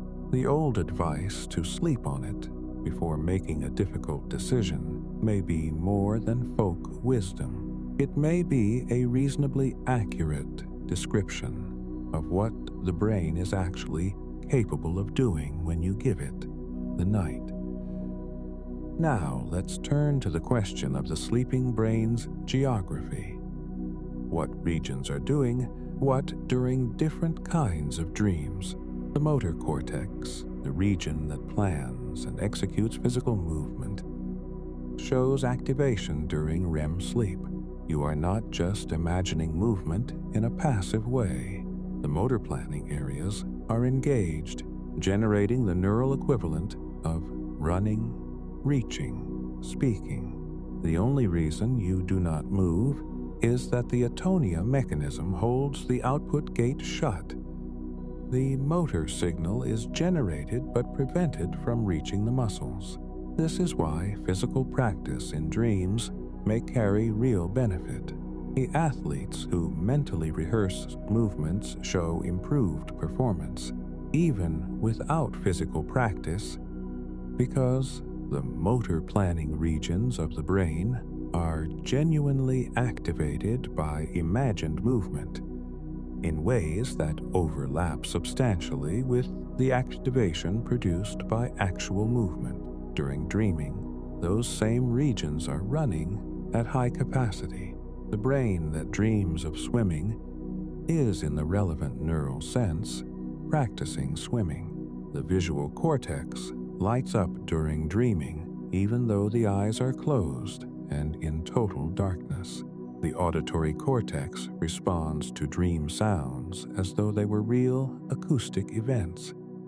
The pain matrix, the network of brain regions that processes the experience of pain, activates in response to dream pain, though interestingly, pain is reported far frequently in dreams than one might expect, given how common it is in waking life.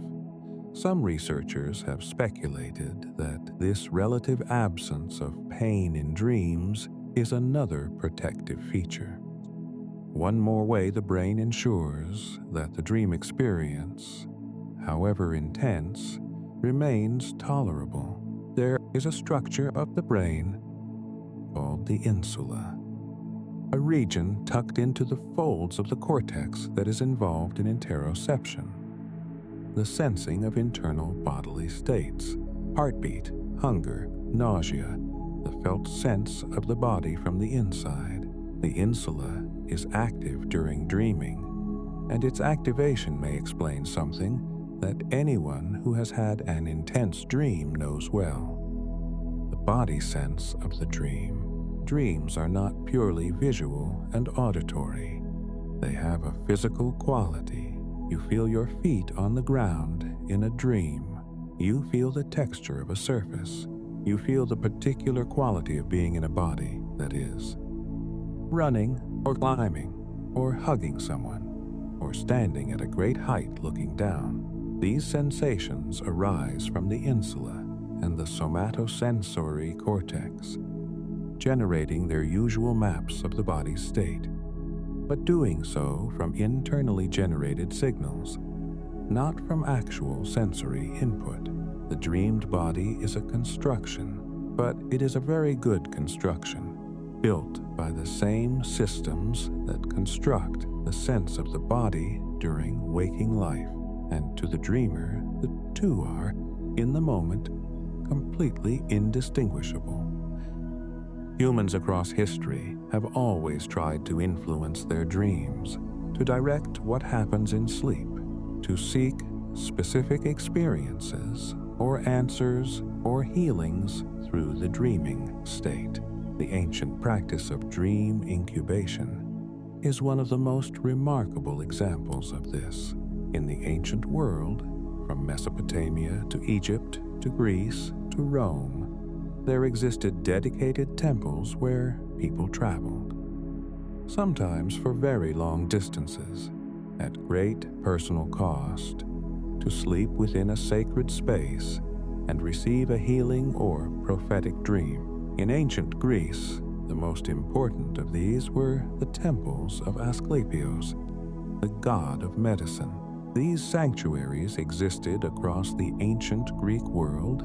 There were hundreds of them, and they functioned as a combination of pilgrimage site and therapeutic center. A person seeking healing would undergo preparatory rituals, purification baths, fasting, prayers, offerings. They would sleep in a specific chamber called the abaton, on ritual beds called clines, a word from which the modern word clinic directly descends. And in the night they hoped to receive a healing dream, a visitation from Asclepios himself or from his priests who, in the dream, would reveal the cause of their illness or prescribe its cure. The stone inscriptions at Epidaurus, one of the most important Asclepion sites, contain dozens of detailed accounts of dream healings. People who came blind and dreamed of having their eyes opened. People who came unable to walk and dreamed of movement. The accounts are extraordinary in their specificity and in the sincerity of the testimonials. What was actually happening in those temples? The skeptical interpretation is placebo effect. The power of expectation and ritual and sacred space to generate real changes in subjective experience. But there may be more to it than that. The preparatory rituals, fasting, sensory reduction, sustained attention to a single purpose, look remarkably like practices that contemporary sleep researchers recognize as effective for influencing dream content. Setting strong intentions before sleep, reducing distracting stimulation, narrowing mental attention to a specific concern. These increase the probability that the concern will appear in dream content.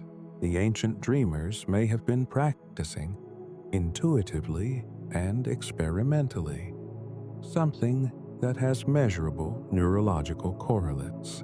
The word clinic descends from the dream beds of ancient Greece.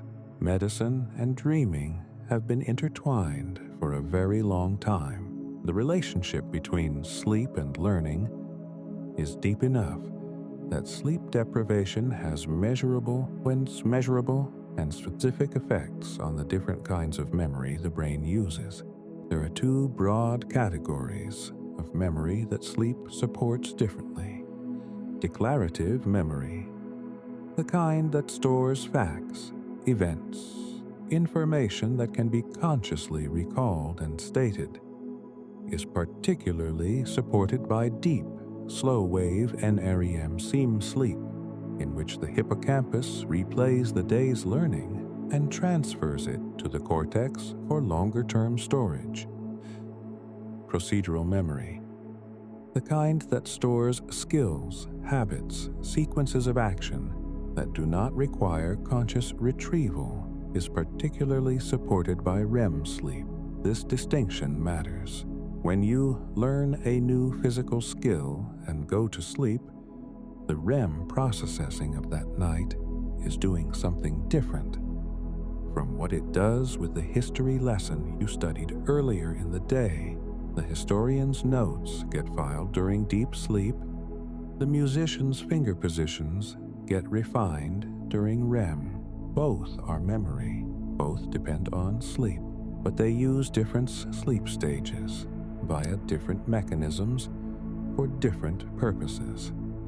This is one of the reasons that truly adequate sleep that allows both sufficient deep sleep and sufficient REM across multiple cycles, is so important for anyone learning anything complex. Cutting sleep short or disrupting any particular stage doesn't just make you tired. It specifically interferes with specific kinds of learning in specific ways. Here is something about dreams that tends to catch people off guard when they first encounter it. The faces of the strangers in your dreams are not invented. The brain does not generate novel human faces from scratch. It does not have a random face generator that produces entirely new visual configurations. Instead, it works entirely from its stored library of faces that it has actually encountered, in person, in photographs, in films, in crowds, in fleeting glances from across a room. Every face the dreaming brain produces is assembled from real faces it has seen. This means something both reassuring and strange. Every person who appears in your dreams, however unknown they feel, is in some sense familiar. Someone you may have noticed for a second on a bus, a background face in a film, a face glimpsed in a crowd. The brain stores these impressions sometimes without any conscious registration of having seen them at all, and draws on them in the dream. This may also partly explain the experience of recognizing someone in a dream, feeling certain that you know this person, that their presence is important, even when you wake and cannot identify who they are or where you might know them from. The face is real, in the sense that it came from somewhere real. The brain's familiarity circuits fired because some stored impression was the basis for the dream figure. But the person as a whole, the dream character with their particular presence and emotional weight, that person exists nowhere but in the dream. They are a construction built from fragments of real people, arranged into something new. The question of whether we can smell and taste in dreams is one that tends to surprise people, because vision and sound dominate so strongly in most dream accounts. But smell and taste are present in dreams, and for some dreamers, they are quite vivid. Research on olfactory experience in dreams shows that while smell appears less frequently than visual or auditory content, it does appear in dreams. And when it does, it tends to carry strong emotional associations. The brain's olfactory system has particularly direct connections to the amygdala and the hippocampus, to the structures of emotion and memory, which is why smells in waking life are such powerful triggers for emotional memory. A smell can bring back a memory with a completeness and an emotional force that a visual prompt rarely matches. In dreams, this intimate connection between olfaction, emotion, and memory appears to persist. Dreamers who report smells in dreams often note that the smells carry strong emotional weight. The smell of a particular person, a particular place, a particular moment in the past. The olfactory system in the dream does what it always does. It maps the sensory onto the emotional inseparably. Dreams can carry what researchers sometimes call a residue, a quality of the dream experience that lingers into the waking day in a way that ordinary daytime experiences rarely do. You know the feeling. You wake from a dream and carry something from it for hours. A mood, a tone, a faint echo of the emotional register of the dream, not the specific images, which may have faded, but a feeling quality that colors the morning. This residue is real, and it has a neurochemical basis. The emotional processing of REM sleep, the activation of the amygdala, the processing of the day's emotional content, the gradual recalibration of emotional reactivity, produces changes in brain chemistry and neural connectivity that persist beyond the dream itself. The mood you wake with is not random. It reflects in part the emotional work the brain did during the night. This is one of the reasons that the quality of sleep has such pronounced effects on emotional well-being and mood regulation. It's not merely that poor sleep makes you tired, and tiredness makes emotions harder to manage. It's that sleep itself, and the dreaming within it, is doing specific emotional work, and when that work is disrupted or abbreviated, the emotional effects carry forward into the day in measurable ways. Good sleep, from this perspective, is not a passive absence of waking. It is an active investment in the next day's emotional capacity. Let's consider something at once very old and very new: the idea of shared dreaming, and what science makes of it. Across cultures and across centuries, there have been accounts of two people appearing in each other's dreams, or dreaming of the same event or content on the same night without prior communication. These accounts are impossible to verify scientifically, and the evidence for genuinely shared dream content.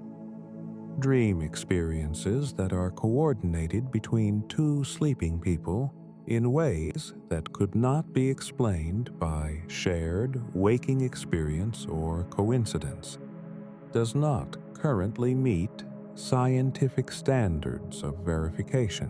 What science does tell us is something slightly different and genuinely interesting. The emotional concerns, preoccupations, and significant life events that shape dream content are, for people in close relationships, often the same. A couple facing a shared challenge will both have their dreams influenced by that challenge. Two close friends experiencing the same loss will both dream around that loss.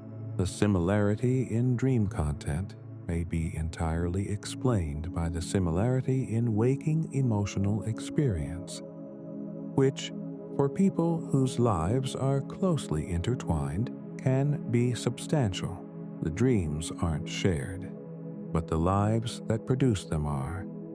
And because dreams draw so directly from the emotional register of lived experience, the result can feel, to the people involved, remarkably like something beyond coincidence. There is a particular quality of some dreams that researchers sometimes describe as hyperassociativity, a state in which the mind makes connections far more freely and rapidly than it does in ordinary waking thought. Two things that have no obvious relationship are felt to be profoundly connected. The logic is unlike anything in waking life, but inside the dream, it feels not just valid but inevitable, obvious. Of course, these two things are related. Why would they not be? This hyperassociativity is a real property of the dreaming brain, arising from the combined effect of heightened limbic activity, reduced prefrontal oversight, and the freely combinatorial processing of the hippocampus and default mode network. The dreaming brain genuinely does form connections more broadly and less selectively than the waking brain, the filter that usually determines what is and isn't meaningfully related. The critical, evaluative prefrontal system is running at reduced capacity.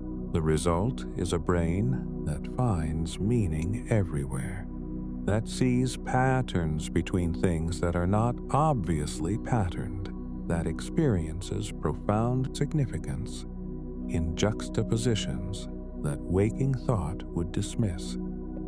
This is closely related to why dreams have always felt meaningful to the people who have them. The feeling of significance isn't an illusion in the psychological sense.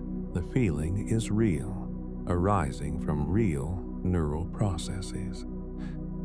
It's just that the neural processes generating that feeling of significance are running differently than they do during waking life. The meaning is felt, but the mechanisms for evaluating whether the meaning is real have been quieted. Sitting with this can be both humbling and strangely tender. The dreaming mind is not wise, but it is sincere. It is doing its best to make sense of everything with whatever tools it has available in the dark. Here is something specifically about how dreams change across the human lifespan. In newborns, the brain spends approximately 50% total sleep time in what researchers call active sleep, the precursor to adult REM. Newborns may sleep up to 17 hours a day, meaning they are spending close to 8 or 9 of those hours in active sleep. This is an extraordinary proportion, and it is not accidental.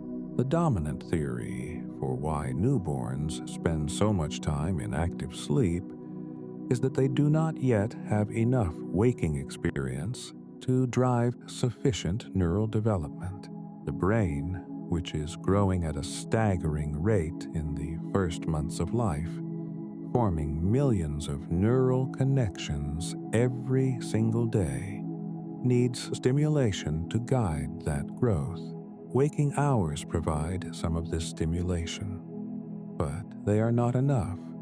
Active sleep provides the rest. The sleeping brain generates its own internal stimulation. Waves of activity, called pontogeniculo, occipital, that sweep through the developing visual, auditory, and motor systems, providing the neural activation that experience alone cannot yet supply. In this sense, the sleeping infant brain is building itself. The dreams, if you can call them that at this earliest stage, are not narratives, not emotional experiences, not memories in any recognizable sense.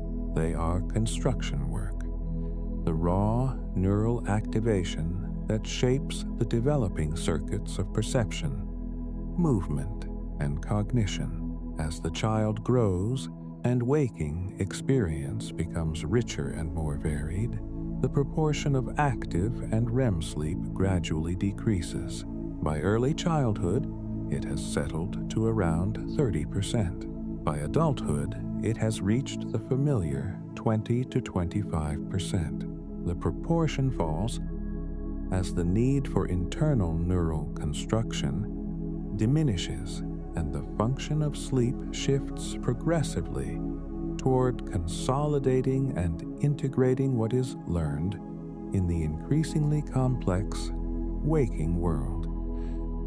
Children's dreams have their own developmental arc, carefully mapped by the pioneering work of researcher David Folks in the 1970s and 1980s. Very young children, around 3 years old, when woken from REM sleep and asked to describe their dreams, tend to produce reports that are short, static, and simple. Not much happened. There were animals. There was an image of eating. There was a brief, still scene. The dream resembles a single photograph more than a film. There is often no self in the dream. The child is not a character in their own dream, does not participate in the action. The dream is something viewed, not something experienced from the inside. By around age 5 or 6, movement enters the dream. Characters begin to do things.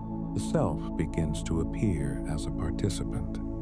The dream acquires something closer to a narrative sequence.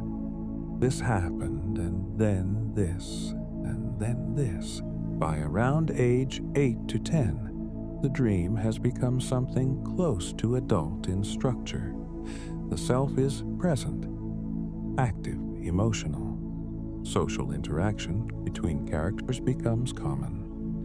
The dream has genuine plot continuity, begins and ends as recognizable emotional arcs. What this developmental progression reveals is that dreaming is not a fixed feature that switches on at birth and runs unchanged ever after. It is a cognitive achievement, something the brain learns to do in increasingly sophisticated ways as it develops the underlying capacities for imagination, narrative thinking, self-representation, and social cognition. The dream grows with the child who is dreaming it. There is a phenomenon sometimes called the dream of absent-minded transgression, which is a specific and remarkably consistent dream experience reported by people trying to quit habits like smoking or drinking. In these dreams, the person finds themselves engaging in the habit they have quit, smoking a cigarette, having a drink, without any conscious decision to do so. often in the middle of an otherwise ordinary dream, and then they realize what they have done and experience a wave of anxiety or guilt or distress. These dreams are extremely common among people in early recovery from habits and addictions, and they have been the subject of serious research. The finding is consistent. These slip dreams do not predict actual relapse.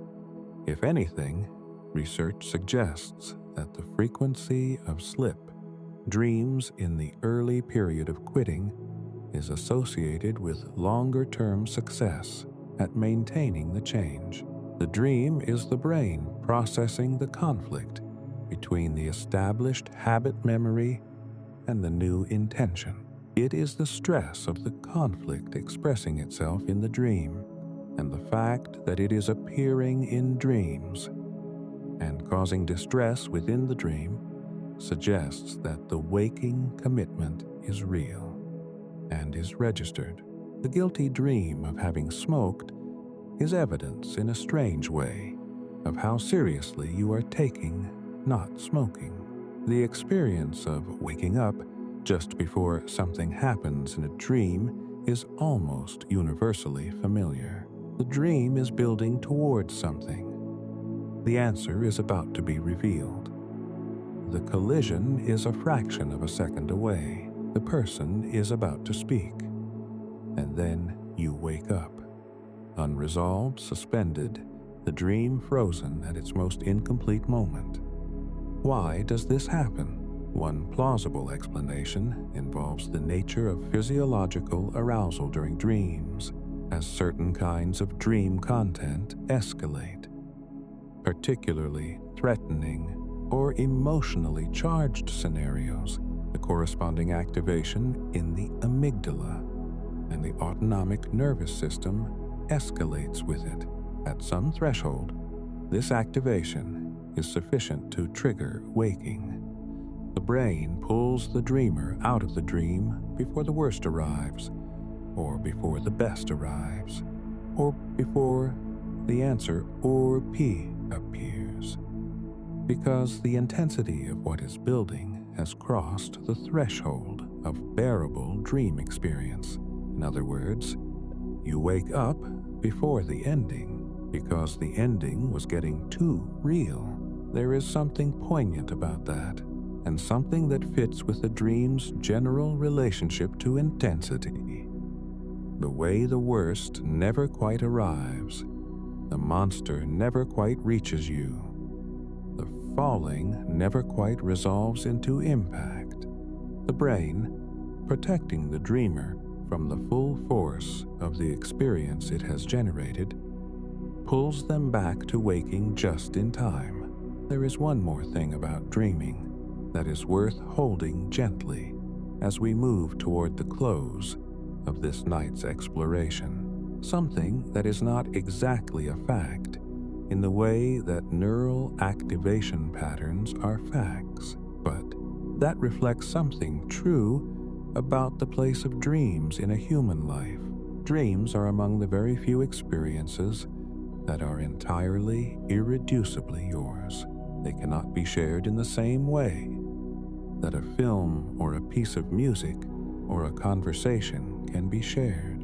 You can describe them, you can write them down, you can tell someone about them and watch them nod and perhaps recognize something of their own experience in what you are describing. But the dream itself, the felt reality of being inside it, the specific emotional texture, the particular quality of the imagery and the atmosphere, this cannot be transferred. It lives and dies within the single brain that generated it. In this way, dreams are the most intimate of all experiences. They are made from the most personal material: memory, emotion, relationship, fear, desire, loss, hope, assembled in the dark by a brain that is for those hours completely turned toward its own interior. There is no performance in a dream, no audience. No version of you that is adjusting itself for anyone else's perception. The dream is what the brain makes when it is entirely alone with itself, and it makes extraordinary things, something worth knowing about the very end of sleep. The REM period just before waking is typically the longest of the night. In a full 8 hour sleep, this final REM can run 30, 40, 60 minutes or more. It is often the period of the richest and most complex dreaming, the most narrative, the most emotional, the most vivid. This means that if you are someone who cuts sleep short, who sets an alarm that interrupts the final portion of the night, you are cutting short the most developed dreaming of the night, not necessarily causing harm in a single instance, but over time a chronic shortening of sleep that consistently loses the final REM does consistently lose that phase of processing, that window of emotional and cognitive integration. The end of sleep is not just an additional accumulation of rest. It is its own stage, with its own particular and important character. There is a quality in the very final minutes of dreaming, in that long, last REM period of a good night's sleep, that is different from any other part of the night. The imagery tends to be extraordinarily clear. The emotional content is often less urgent than what appeared earlier in the night, more reflective sometimes, or simply more spacious, as though the brain, having done the most pressing emotional work in earlier cycles, has arrived at something more open. Some people report that their most beautiful dreams happen in this final period, the most surreal, the most architectural, the most creative, the most suffused with a quality that is hard to name, but that might best be described as luminous, a quality of the dream world that is almost too vivid, too present, too much itself. And then the morning comes, and the day begins, and the dream dissolves, leaving behind whatever it left behind, a mood, a fragment, a feeling that something important happened in the night, even if you cannot say what. Dreams have been with us for as long as we have been human. They were there before we had language to describe them, before we had science to study them, before we had words for fear or memory or consciousness. The sleeping brain built its nightly worlds long before anyone thought to ask why. There is a continuity in that. Every night, wherever you are in the world, your brain will do what brains have always done when the light fades and the body stills. It will begin its quiet, intricate work. It will build its rooms and its faces. It will revisit something that needed attention. It will let something go. It will process the emotional residue of the days you carry. And in the morning you will wake, usually, without knowing any of this has happened, a little changed from who you were the night before. The dreaming brain does not announce its work. It does not ask for acknowledgement. It does not need your attention to function. It simply continues, night after night, through the whole of your life, building, dissolving, processing, creating, in the darkness behind your closed eyes. The world inside your sleeping mind is the most place that exists. It has been waiting for you tonight. Let it do what it does. Let the body be heavy and the room be quiet and the thoughts lose their sharp edges. Somewhere between this moment and morning, your brain is going to build a world just for you.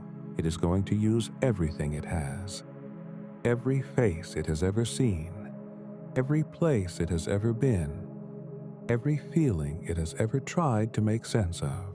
It is going to do something that no computer has yet replicated, that no technology has yet explained, that science has been studying for decades and still approaches with genuine wonder. It is going to dream, and you right now are exactly where you need to be for that to happen. Let the night be soft. Let the breath be slow. Rest now.